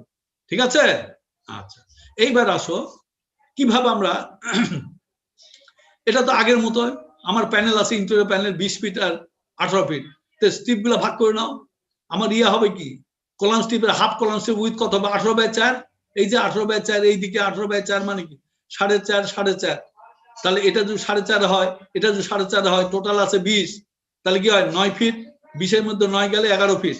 অর্থাৎ লং এই শর্ট ডিরেকশনে যখন আমি চিন্তা করতেছি, এই শর্ট ডিরেকশনে কলাম স্টিপ হচ্ছে এটা 4 feet, 4.5 feet, 9 feet column strip, আর মিডল স্টিপ কত 11 ফিট। আর লং ডিরেকশনে আমি চিন্তা করবো যখন, এটাও কলাম স্টিপ 4.5, 4.5, 9, মিডল স্টিপ কত 9 ফিট। ক্লিয়ার? জি স্যার। হ্যাঁ, তাহলে আমি শর্ট ডিরেকশন এবং লং ডিরেকশনে এই যে চিত্র আঁকায় বুঝাই দিলাম, তোমার কলাম স্টিপ, মিডল স্টিপের উইথ, এটা হাফ হাফ কলাম স্টিপ, অর্থাৎ এই দুটা মিলে একটা কলাম স্টিপ, অর্থাৎ 9 feet total column strip, 11 feet হচ্ছে তোমার আর মিডল স্টিপ। আবার এই ডিরেকশনে, লং ডিরেকশনে কলাম স্টিপ হচ্ছে 9 ফিট। কলাম স্টিপ কিন্তু দুই দিকে সবসময় সেম থাকবে, মিডল স্টিপটা কম বেশি হবে যদি রেক্টেঙ্গুলার প্যানেল। এখানে 9 ফিট হচ্ছে মিডল স্টিপ উইথ, এখানে 11 ফিট। এখন দেখো এরই মধ্যে আমি কি পেলাম, আমার তো এখন স্টিপ গুলা ভাগ হয়ে গেছে, কলাম স্টিপের উইথ পেয়ে গেছি, নেগেটিভ মোমেন্ট। তাহলে আমার টোটাল ক্রিটিক্যাল মোমেন্ট কয়টা হবে? দেখো মোমেন্ট আমার দুই দিকে ডিস্ট্রিবিউট হয়েছে, লং ডিরেকশন এবং শর্ট ডিরেকশন। তাহলে যে কোনো একটা ডিরেকশনে মোমেন্ট আমার কি হবে, 4টা আমি ক্রিটিক্যাল মোমেন্ট পাবো। অর্থাৎ একটা লং ডিরেকশনে column strip negative, column strip middle, middle পজিটিভের মধ্যে column strip positive, column strip middle. ঠিক আছে? অর্থাৎ যে কোনো একটা ডিরেকশনে আমি নেগেটিভ মোমেন্ট পাবো দুটা, column strip negative, column strip middle strip, column strip এবং মিডল স্টিপে নেগেটিভ মোমেন্ট পাচ্ছি, এবং পজিটিভ মোমেন্ট আমি কলাম স্টিপে এবং মিডল স্টিপে আমি এই ভ্যালুগুলো পাচ্ছি। অর্থাৎ যে কোনো একটা ডিরেকশনে আমার 4টা টিপিক্যাল মানে ক্রিটিক্যাল মোমেন্ট পাবো। কলাম স্টিপে মিডল, তুমি এইভাবে যদি ধরো, কলাম স্টিপে নেগেটিভ পজিটিভ, মিডল স্টিপে নেগেটিভ পজিটিভ, এটা হচ্ছে একদিকে পাচ্ছি 4টা মোমেন্ট, তার আরের দিকেও ওই রকম 4টা মোমেন্ট পাবো। অর্থাৎ এটা যদি শর্ট ডিরেকশনে হয়, লং ডিরেকশনে আমি কলাম স্টিপে পাবো নেগেটিভ পজিটিভ, মিডল স্টিপও পাবো নেগেটিভ পজিটিভ, এবং এই ফ্যাক্টর দিয়ে গুণ করার সাথে will give the steep moment, এবং স্টিপের উইথ গুলো আমরা পেয়ে গেছি। এইবার তুমি আসো, আমি এর মধ্যে কি পাচ্ছি? তাহলে সবচেয়ে বড় মোমেন্ট হচ্ছে এটা, দেখো টোটাল প্যানেল মোমেন্টের যে কোনো একটা ডিরেকশনের 50% মোমেন্টই কলাম স্টিপের নেগেটিভ মোমেন্টে চলে যায়। তাহলে এটাই হচ্ছে বড় মোমেন্ট। এর জন্য যদি আমি ডেপথ চেক করি, that will be sufficient for the whole panel. এবং কোন দিকে, যেদিকে বেশি মোমেন্ট লং ডিরেকশনে এবং তার কলাম স্টিপের নেগেটিভ মোমেন্টে যদি আমি ডেপথ চেক করতে পারি, দ্যাট উইল বি সাফিসিয়েন্ট। তাই করা হয়েছে এখানে, the maximum moment occurs in the long span column strip, এই যে 0.49 ইন্টু m0। তাহলে এটা বের করো, m0 টোটাল মোমেন্ট যা ছিল, এই যে 65 এর সাথে 0.75 গুণ করে 0.49 ইন্টু m0, তাহলে আমি পাচ্ছি এটা হচ্ছে 93.6 কিপ ফিট। এটা column strip negative moment in long direction, এটাই হচ্ছে বড় মোমেন্ট। এবং তুমি রিডিউস ফ্যাক্টরে হচ্ছে 83.38। তাহলে এটা যেহেতু আমি আগে বলি, তুমি এমইউ নিয়েও কাজ করতে পারো। এমইউ হচ্ছে কি, এমইউ এর ফর্মুলা হচ্ছে এমইউ হচ্ছে MU equal to phi P F Y BD square, ওই ফর্মুলাটা। আর যখন তুমি এমএন নিবে তখন ফাইটা নাই, তখন ওই P F Y BD square হয়। এবং what is the relation between MU এবং এমএন? এমইউ হচ্ছে MU equal to phi MN. এই যে এমএন আমি যখন লিখবো, এমইউ কে ফাই দ্বারা ভাগ করে নিয়েছে ওরা, যে ট্রেডিশন, যে বই যেভাবে করেছে। তো এমইউ কে আমি যখন ভাগ করে নিলাম, আমরা পাচ্ছি 1.4 কিপ। আর যদি আমার ওই যে রিসেন্ট কোডে ধরলে এটা হয় 92.64 ফিট।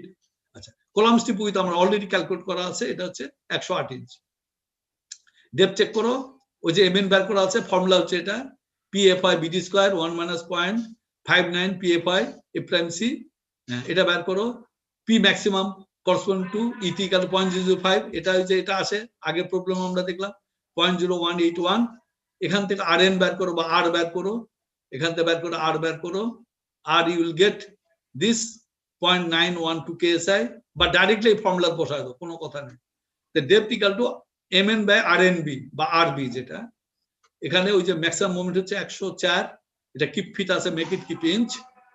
আর এর ভ্যালু আমি বের করলাম, এই যে 912 কেএসআই, 0.912 কেএসআই ইনটু উইথ আছে আমার 108, তাহলে আমার লাগে কত 3.5 ইঞ্চ। আর ওই তোমার আমার রিসেন্ট ফ্যাক্টরে ধরলে এটা হবে 3.36। যেটাই হোক, দেব প্রোভাইডেড আমি লং ডিউরেশন 6 ইঞ্চি পর্যন্ত দেব দিতে পারি, so greater than this, so depth is okay. Depth তো কোনো সমস্যা নেই, it is okay. Steel calculate করো, ওই যে যেটা আমরা রিসেন্ট ফর্মুলা যেটা শিখালাম, A is equal to mn divided fy d minus a by 2, অর্থাৎ mn by fy z, R z equal to d minus a by 2, এটাকে ওই যে 95% d ধরো, কিছুক্ষণ আগে আমরা আলাপ করে আসলাম। এইভাবে তুমি এস কলাম স্টিপের নেগেটিভ স্টিল বের করলে কলাম স্টিপের মোমেন্ট 104 কিপ ফিট আছে, ইঞ্চ করো, fy 60 95% অফ d ধরলাম 3.65 ইঞ্চেস স্কয়ার, আর রিসেন্টটাতে ধরলে আসবে 3.25 inches square. The moment and steel area can be found for different strips in the similar way that are presented in the following table. তাহলে আমরা আমার total critical moment কয়টা হবে? মোট হবে 8টা, 4টা হবে লং ডিরেকশনে, 4টা হবে শর্ট ডিরেকশনে। 4টা কি? কলাম স্টিপের নেগেটিভ পজিটিভ, মিডল স্টিপের negative positive, long direction, similarly 4 values for are short direction. তাহলে আমরা লং ডিরেকশনে কলাম স্টিপের নেগেটিভ মোমেন্টের জন্য স্টিল ক্যালকুলেট করব। একই উপায়ে আরো 7টা স্টিল আমরা ক্যালকুলেট করতে পারি, এবং খুব ইজিলি কিভাবে চার্টের মাধ্যমে বা টেবিলের মাধ্যমে ক্যালকুলেট করা যায় দেখো, আমরা সেটা দেখাচ্ছি। এই ইয়াটা নেওয়া হয়েছে তোমার ফার্গুসনের বই থেকে, তোমরা ফ্রেশ কপিটা ওখান থেকে নিয়ে নিও। এই চার্টটা আমরা নিয়েছি, অবশ্যই এটা করা আছে on the basis of old factor 1.7 বা 1. অর রেসপেক্টে আমি এখানে রিসেন্টটাও করে দেখাচ্ছি, নো প্রবলেম। এটা আসলে আমি বুঝাই দিই কি জিনিস আছে, ভেরি ইজি। তুমি আগে একটা টেবিল তৈরি করো, এদিকে লং স্প্যান দিবে, এখানে লেখো শর্ট স্প্যান। লং স্প্যানের মধ্যে কি থাকবে? স্টিপ, এটা হচ্ছে স্টিপ। কি থাকবে? Column strip, middle strip. এখানেও থাকবে কলাম স্টিপ, মিডল স্টিপ। এই round down the width of the column strip 9 feet, এখানে 9 ফিট। শর্ট দিকে কলাম স্টিপের উইথ 9 ফিট, আর মিডল স্টিপের উইথ হচ্ছে 11 ফিট। অলরেডি আমরা বের করেছি, এটা এখানে বসায় দাও। প্রত্যেকটা স্টিপে আবার কি থাকে? দুটা করে মোমেন্ট থাকে, একটা নেগেটিভ মোমেন্ট, পজিটিভ মোমেন্ট। এই ঘরগুলা তৈরি করো, নেগেটিভ পজিটিভ, নেগেটিভ পজিটিভ, এখানেও নেগেটিভ পজিটিভ, নেগেটিভ পজিটিভ। এখন ইউ ক্যালকুলেট দা কোফিশিয়েন্ট গুলা লিখে ফেলো। কোফিশিয়েন্ট গুলা তোমরা আগে বের করে রাখছো 0.49, 0.21, 0.16, 0.14। ওই যেভাবে আসে 40%, 75%, 25%, 60% আর 40%, ওই যে গুণ করে যে কোফিশিয়েন্ট গুলা পাওয়া যায়, এই গুণ করে লিখছে। এই same thing repeat in short direction হচ্ছে। এখন তুমি mn ভ্যালু বের করো, total panel moment in mn, ওরা যেভাবে বের করছে বের করো। একদিকে হয়, অর্থাৎ যে প্যানেল মোমেন্টটা পাইছিল তাকে 0.9 দিয়ে ভাগ করে নিয়ে in the form of mn লেখা হয়েছে, ওটা mu ছিল। তাহলে 213, আর এখানে 189 কিপ ফিট। এখন you find out the steep moment. কিভাবে? এই যে এটা দিয়ে গুণ করো, 0.49 দিয়ে গুণ করো, এটাকে এটা বের করো, 0.21 দিয়ে গুণ করলে এটাকে এটা আসবে। আবার এটাকে যদি তুমি 0.16 দা 0.14 দিয়ে গুণ করো, এবং সিমিলারলি এই মোমেন্ট গুলাকে এই কোফিশিয়েন্ট গুণ করে এই ঘরের মধ্যে লিখে ফেলো। আচ্ছা, তারপর ই পুট দা ইফেক্টিভ ডেপথ ভ্যালু। ডি তো আমরা আগে সেট করে রাখছি, লং ডিরেকশন 6 ইঞ্চি করে রাখছি, এবং শর্ট ডিরেকশন 5.5 ইঞ্চি করে। ওই পুট দা ভ্যালু। আচ্ছা, এখন তুমি এই ফর্মুলা দিয়ে ইউ ক্যালকুলেট দা স্টিল।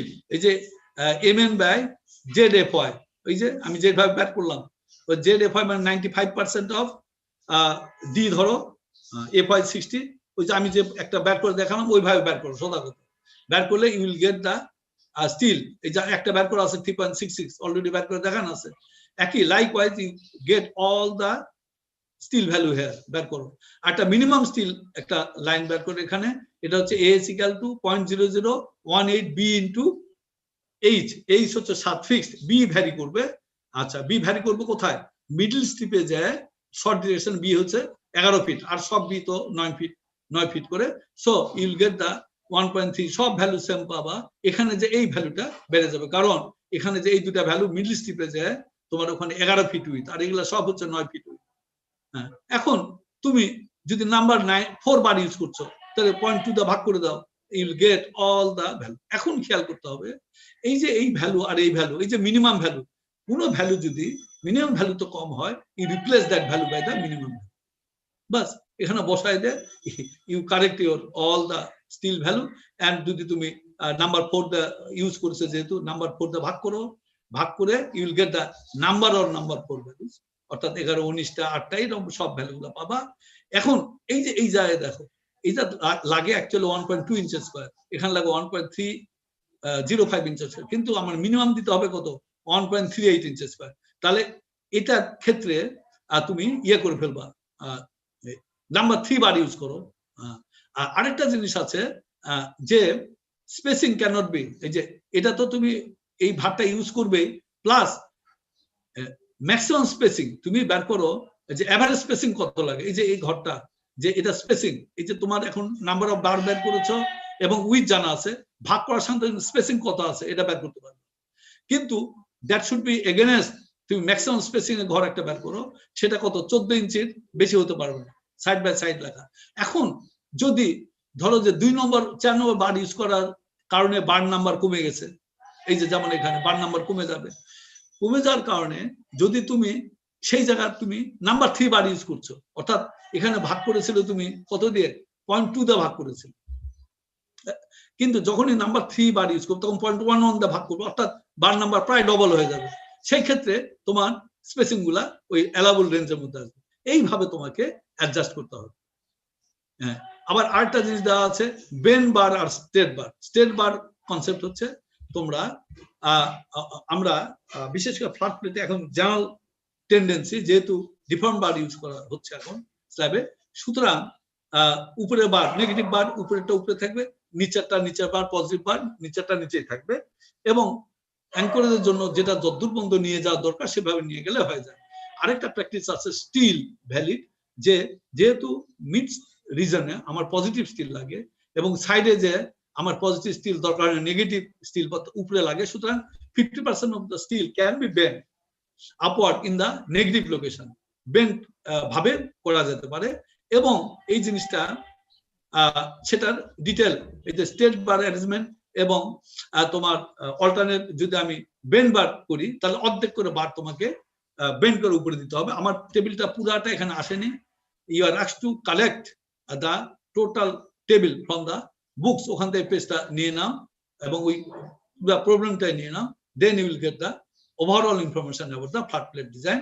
আর এখানে যেটা দেওয়া আছে এটা আমি ওই রিসেন্টার যেটা করেছি কিছু চেঞ্জ হয়েছে, ওই যে ভ্যালুগুলা যেহেতু মোমেন্টও কমে গেছে, রিসেন্ট কোড যদি 1.2 এবং 1.6 ধরো, you will get the this. আমি এই প্রবলেমটা তোমাদের প্রবলেমটা অন্তপক্ষে দিয়ে দেবো, no problem. So you will get the idea about this. এবং ফার্গুসনের বইয়ে আরেকটা বিশেষত্ব যেটা, you get the clear idea about the bar placement. এই যে দেখো, যদিও আমার চিত্রটা এখানে ভালোভাবে আসেনি, এই যে দেখো এখানে এই যে উপরে বার উপরে বসানো হয়েছে, নিচের বার নিচে বসা হয়েছে, এবং এই বারটা কত দূর পর্যন্ত নিয়ে যায় এই নিচের বারটা তোমার স্টপ করতে হবে।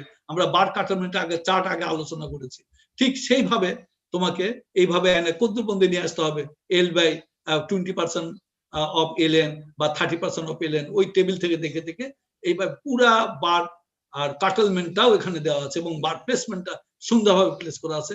This is the plan value, this is the elevation value. আর এটা স্টেট বার অ্যারেঞ্জমেন্টের জন্য। সিমিলারলি যদি বেন্ড বার ইউজ করতে চাও and how the bars can be bend, এবং এটারও টিপিক্যালি চিত্রটা এখানে দেওয়া আছে। এবং that's why I suggest you to follow the Ferguson books, particularly that chapter.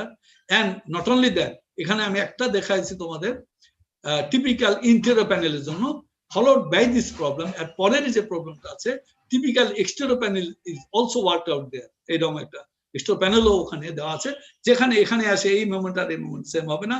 দেন এখানে বিমো নাই, কিন্তু এই যে একটা এ স্ট্রিপ আছে, অর্থাৎ যেই এই স্ট্রিপটা এই বিম টু কলাম লাগানো আছে, এখানে যে একটা টর্শনাল ইফেক্ট হবে, how that torsion can be accounted for the moment distribution বা কোফিশিয়েন্ট গুলা কিভাবে সিলেক্ট করতে হয়। আরেকটা ওয়ার্ড এক্সাম্পল এক্সটেরিয়র প্যানেলে দেওয়া আছে, তোমরা ওখান থেকে দেখলে you will get the clear idea about this. তো এর মাধ্যমে আমি ফ্ল্যাট প্লেট ও ফ্লেক্সারাল অ্যানালিসিস আমি শেষ করলাম, এবং নেক্সট ক্লাসে আমরা এই ফ্ল্যাট প্লেটের বা ফ্ল্যাট প্লেট বা ফ্ল্যাট স্ল্যাবের শিয়ার রেনফোর্স কিভাবে, কত ধরনের শিয়ার রেনফোর্সমেন্ট হয়, এবং how to place the shear reinforcement and how to calculate the shear reinforcement, সেই সম্বন্ধে আমরা আলোচনা করব। আমার মনে হয় you have got the idea, এবং এটা টিপিক্যাল সেশন ছিল। আমরা দুটা প্রবলেম, একটা with beams supported slabs shallow beams, আর একটা without beams purely flat plate, এটা ডাইরেক্টলি ফ্লেক্সাল প্রবলেম, অর্থাৎ ফ্লেক্সাল অ্যানালিসিস এন্ড ডিজাইন আমরা শিখলাম।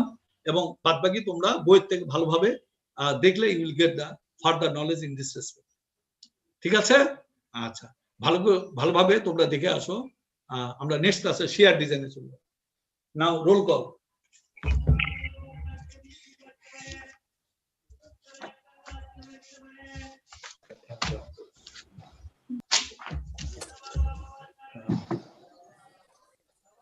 So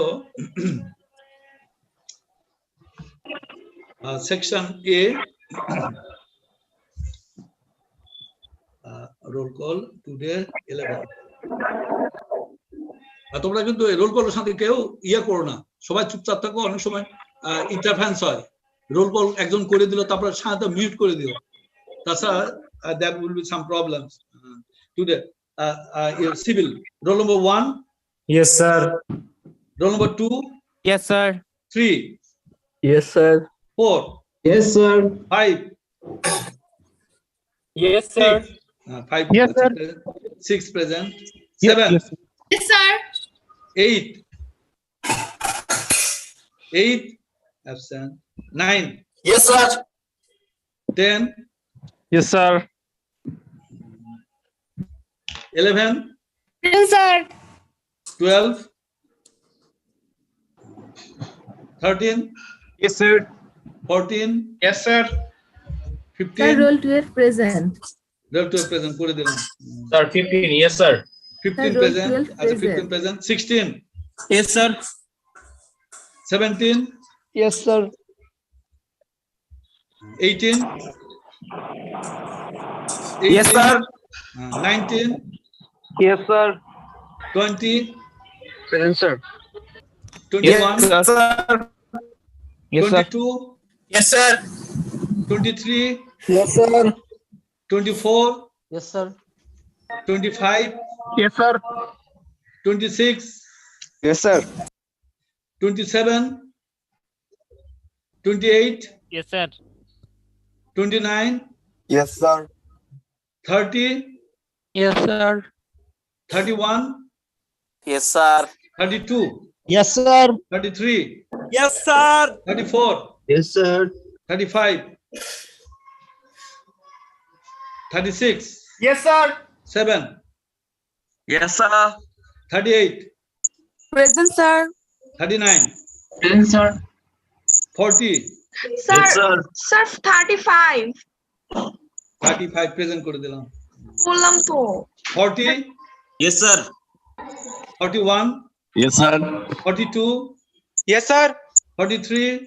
Yes, sir. 44. Yes, sir. 45. Yes, sir. 46. Yes, sir. 47. 48. Yes, sir. 49. Yes, sir. 50. 51. Yes, sir. 52. Yes, sir. 53. Yes, sir. 54. Yes, sir. 5. Yes, sir. 56. Yes, sir. 57. Yes, sir. 58. Yes, sir. 59. Yes, sir. 60. Present, sir. 61. 62. Yes, sir. 63. Yes, sir. 64. Yes, sir. 65. Present, 65. 5 present. Roll 8 present, sir. করে দিলাম। Roll 8 present. জি sir. আচ্ছা 55. 65 present, ঠিক আছে। 12 এবার ডব্লিউআরই তে আসো। ডব্লিউআরই তে সেকশন এ 11 3। আচ্ছা, roll number 1, Yes, sir. 2, Yes, sir. 3, Yes, sir. 4, 5, Yes, sir. 6, 7, Yes, sir. 8। এক মিনিট তোমরা ধরো একটু। হ্যালো, ওয়ালাইকুম সালাম। কে কে? হ্যাঁ, ভালো আছি, বলেন। না, ব্যাংকের সাথে আমার অ্যাকাউন্ট নাম্বার নাই তো, আমার প্রাইম ব্যাংকে আছে। হ্যাঁ, একটু আমাকে ওই ফর্মটা আমাকে একটু পাঠিয়ে দেন তো আমার বাসাতে। আচ্ছা, ঠিক আছে, আমাকে ওই ফর্মটা তুলে ওই মেয়র গলিতে আসতে বললে, আমাকে ফোন করলে জুয়েল আমার বাসাতে আসতে পারবে। হ্যাঁ, আচ্ছা আচ্ছা ঠিক আছে ঠিক আছে আচ্ছা ঠিক আছে ভালো আছেন আচ্ছা ভালো থাকেন আচ্ছা ঠিক আছে আচ্ছা continue 9 Yes, sir. 10 Yes, 10 sir. present 11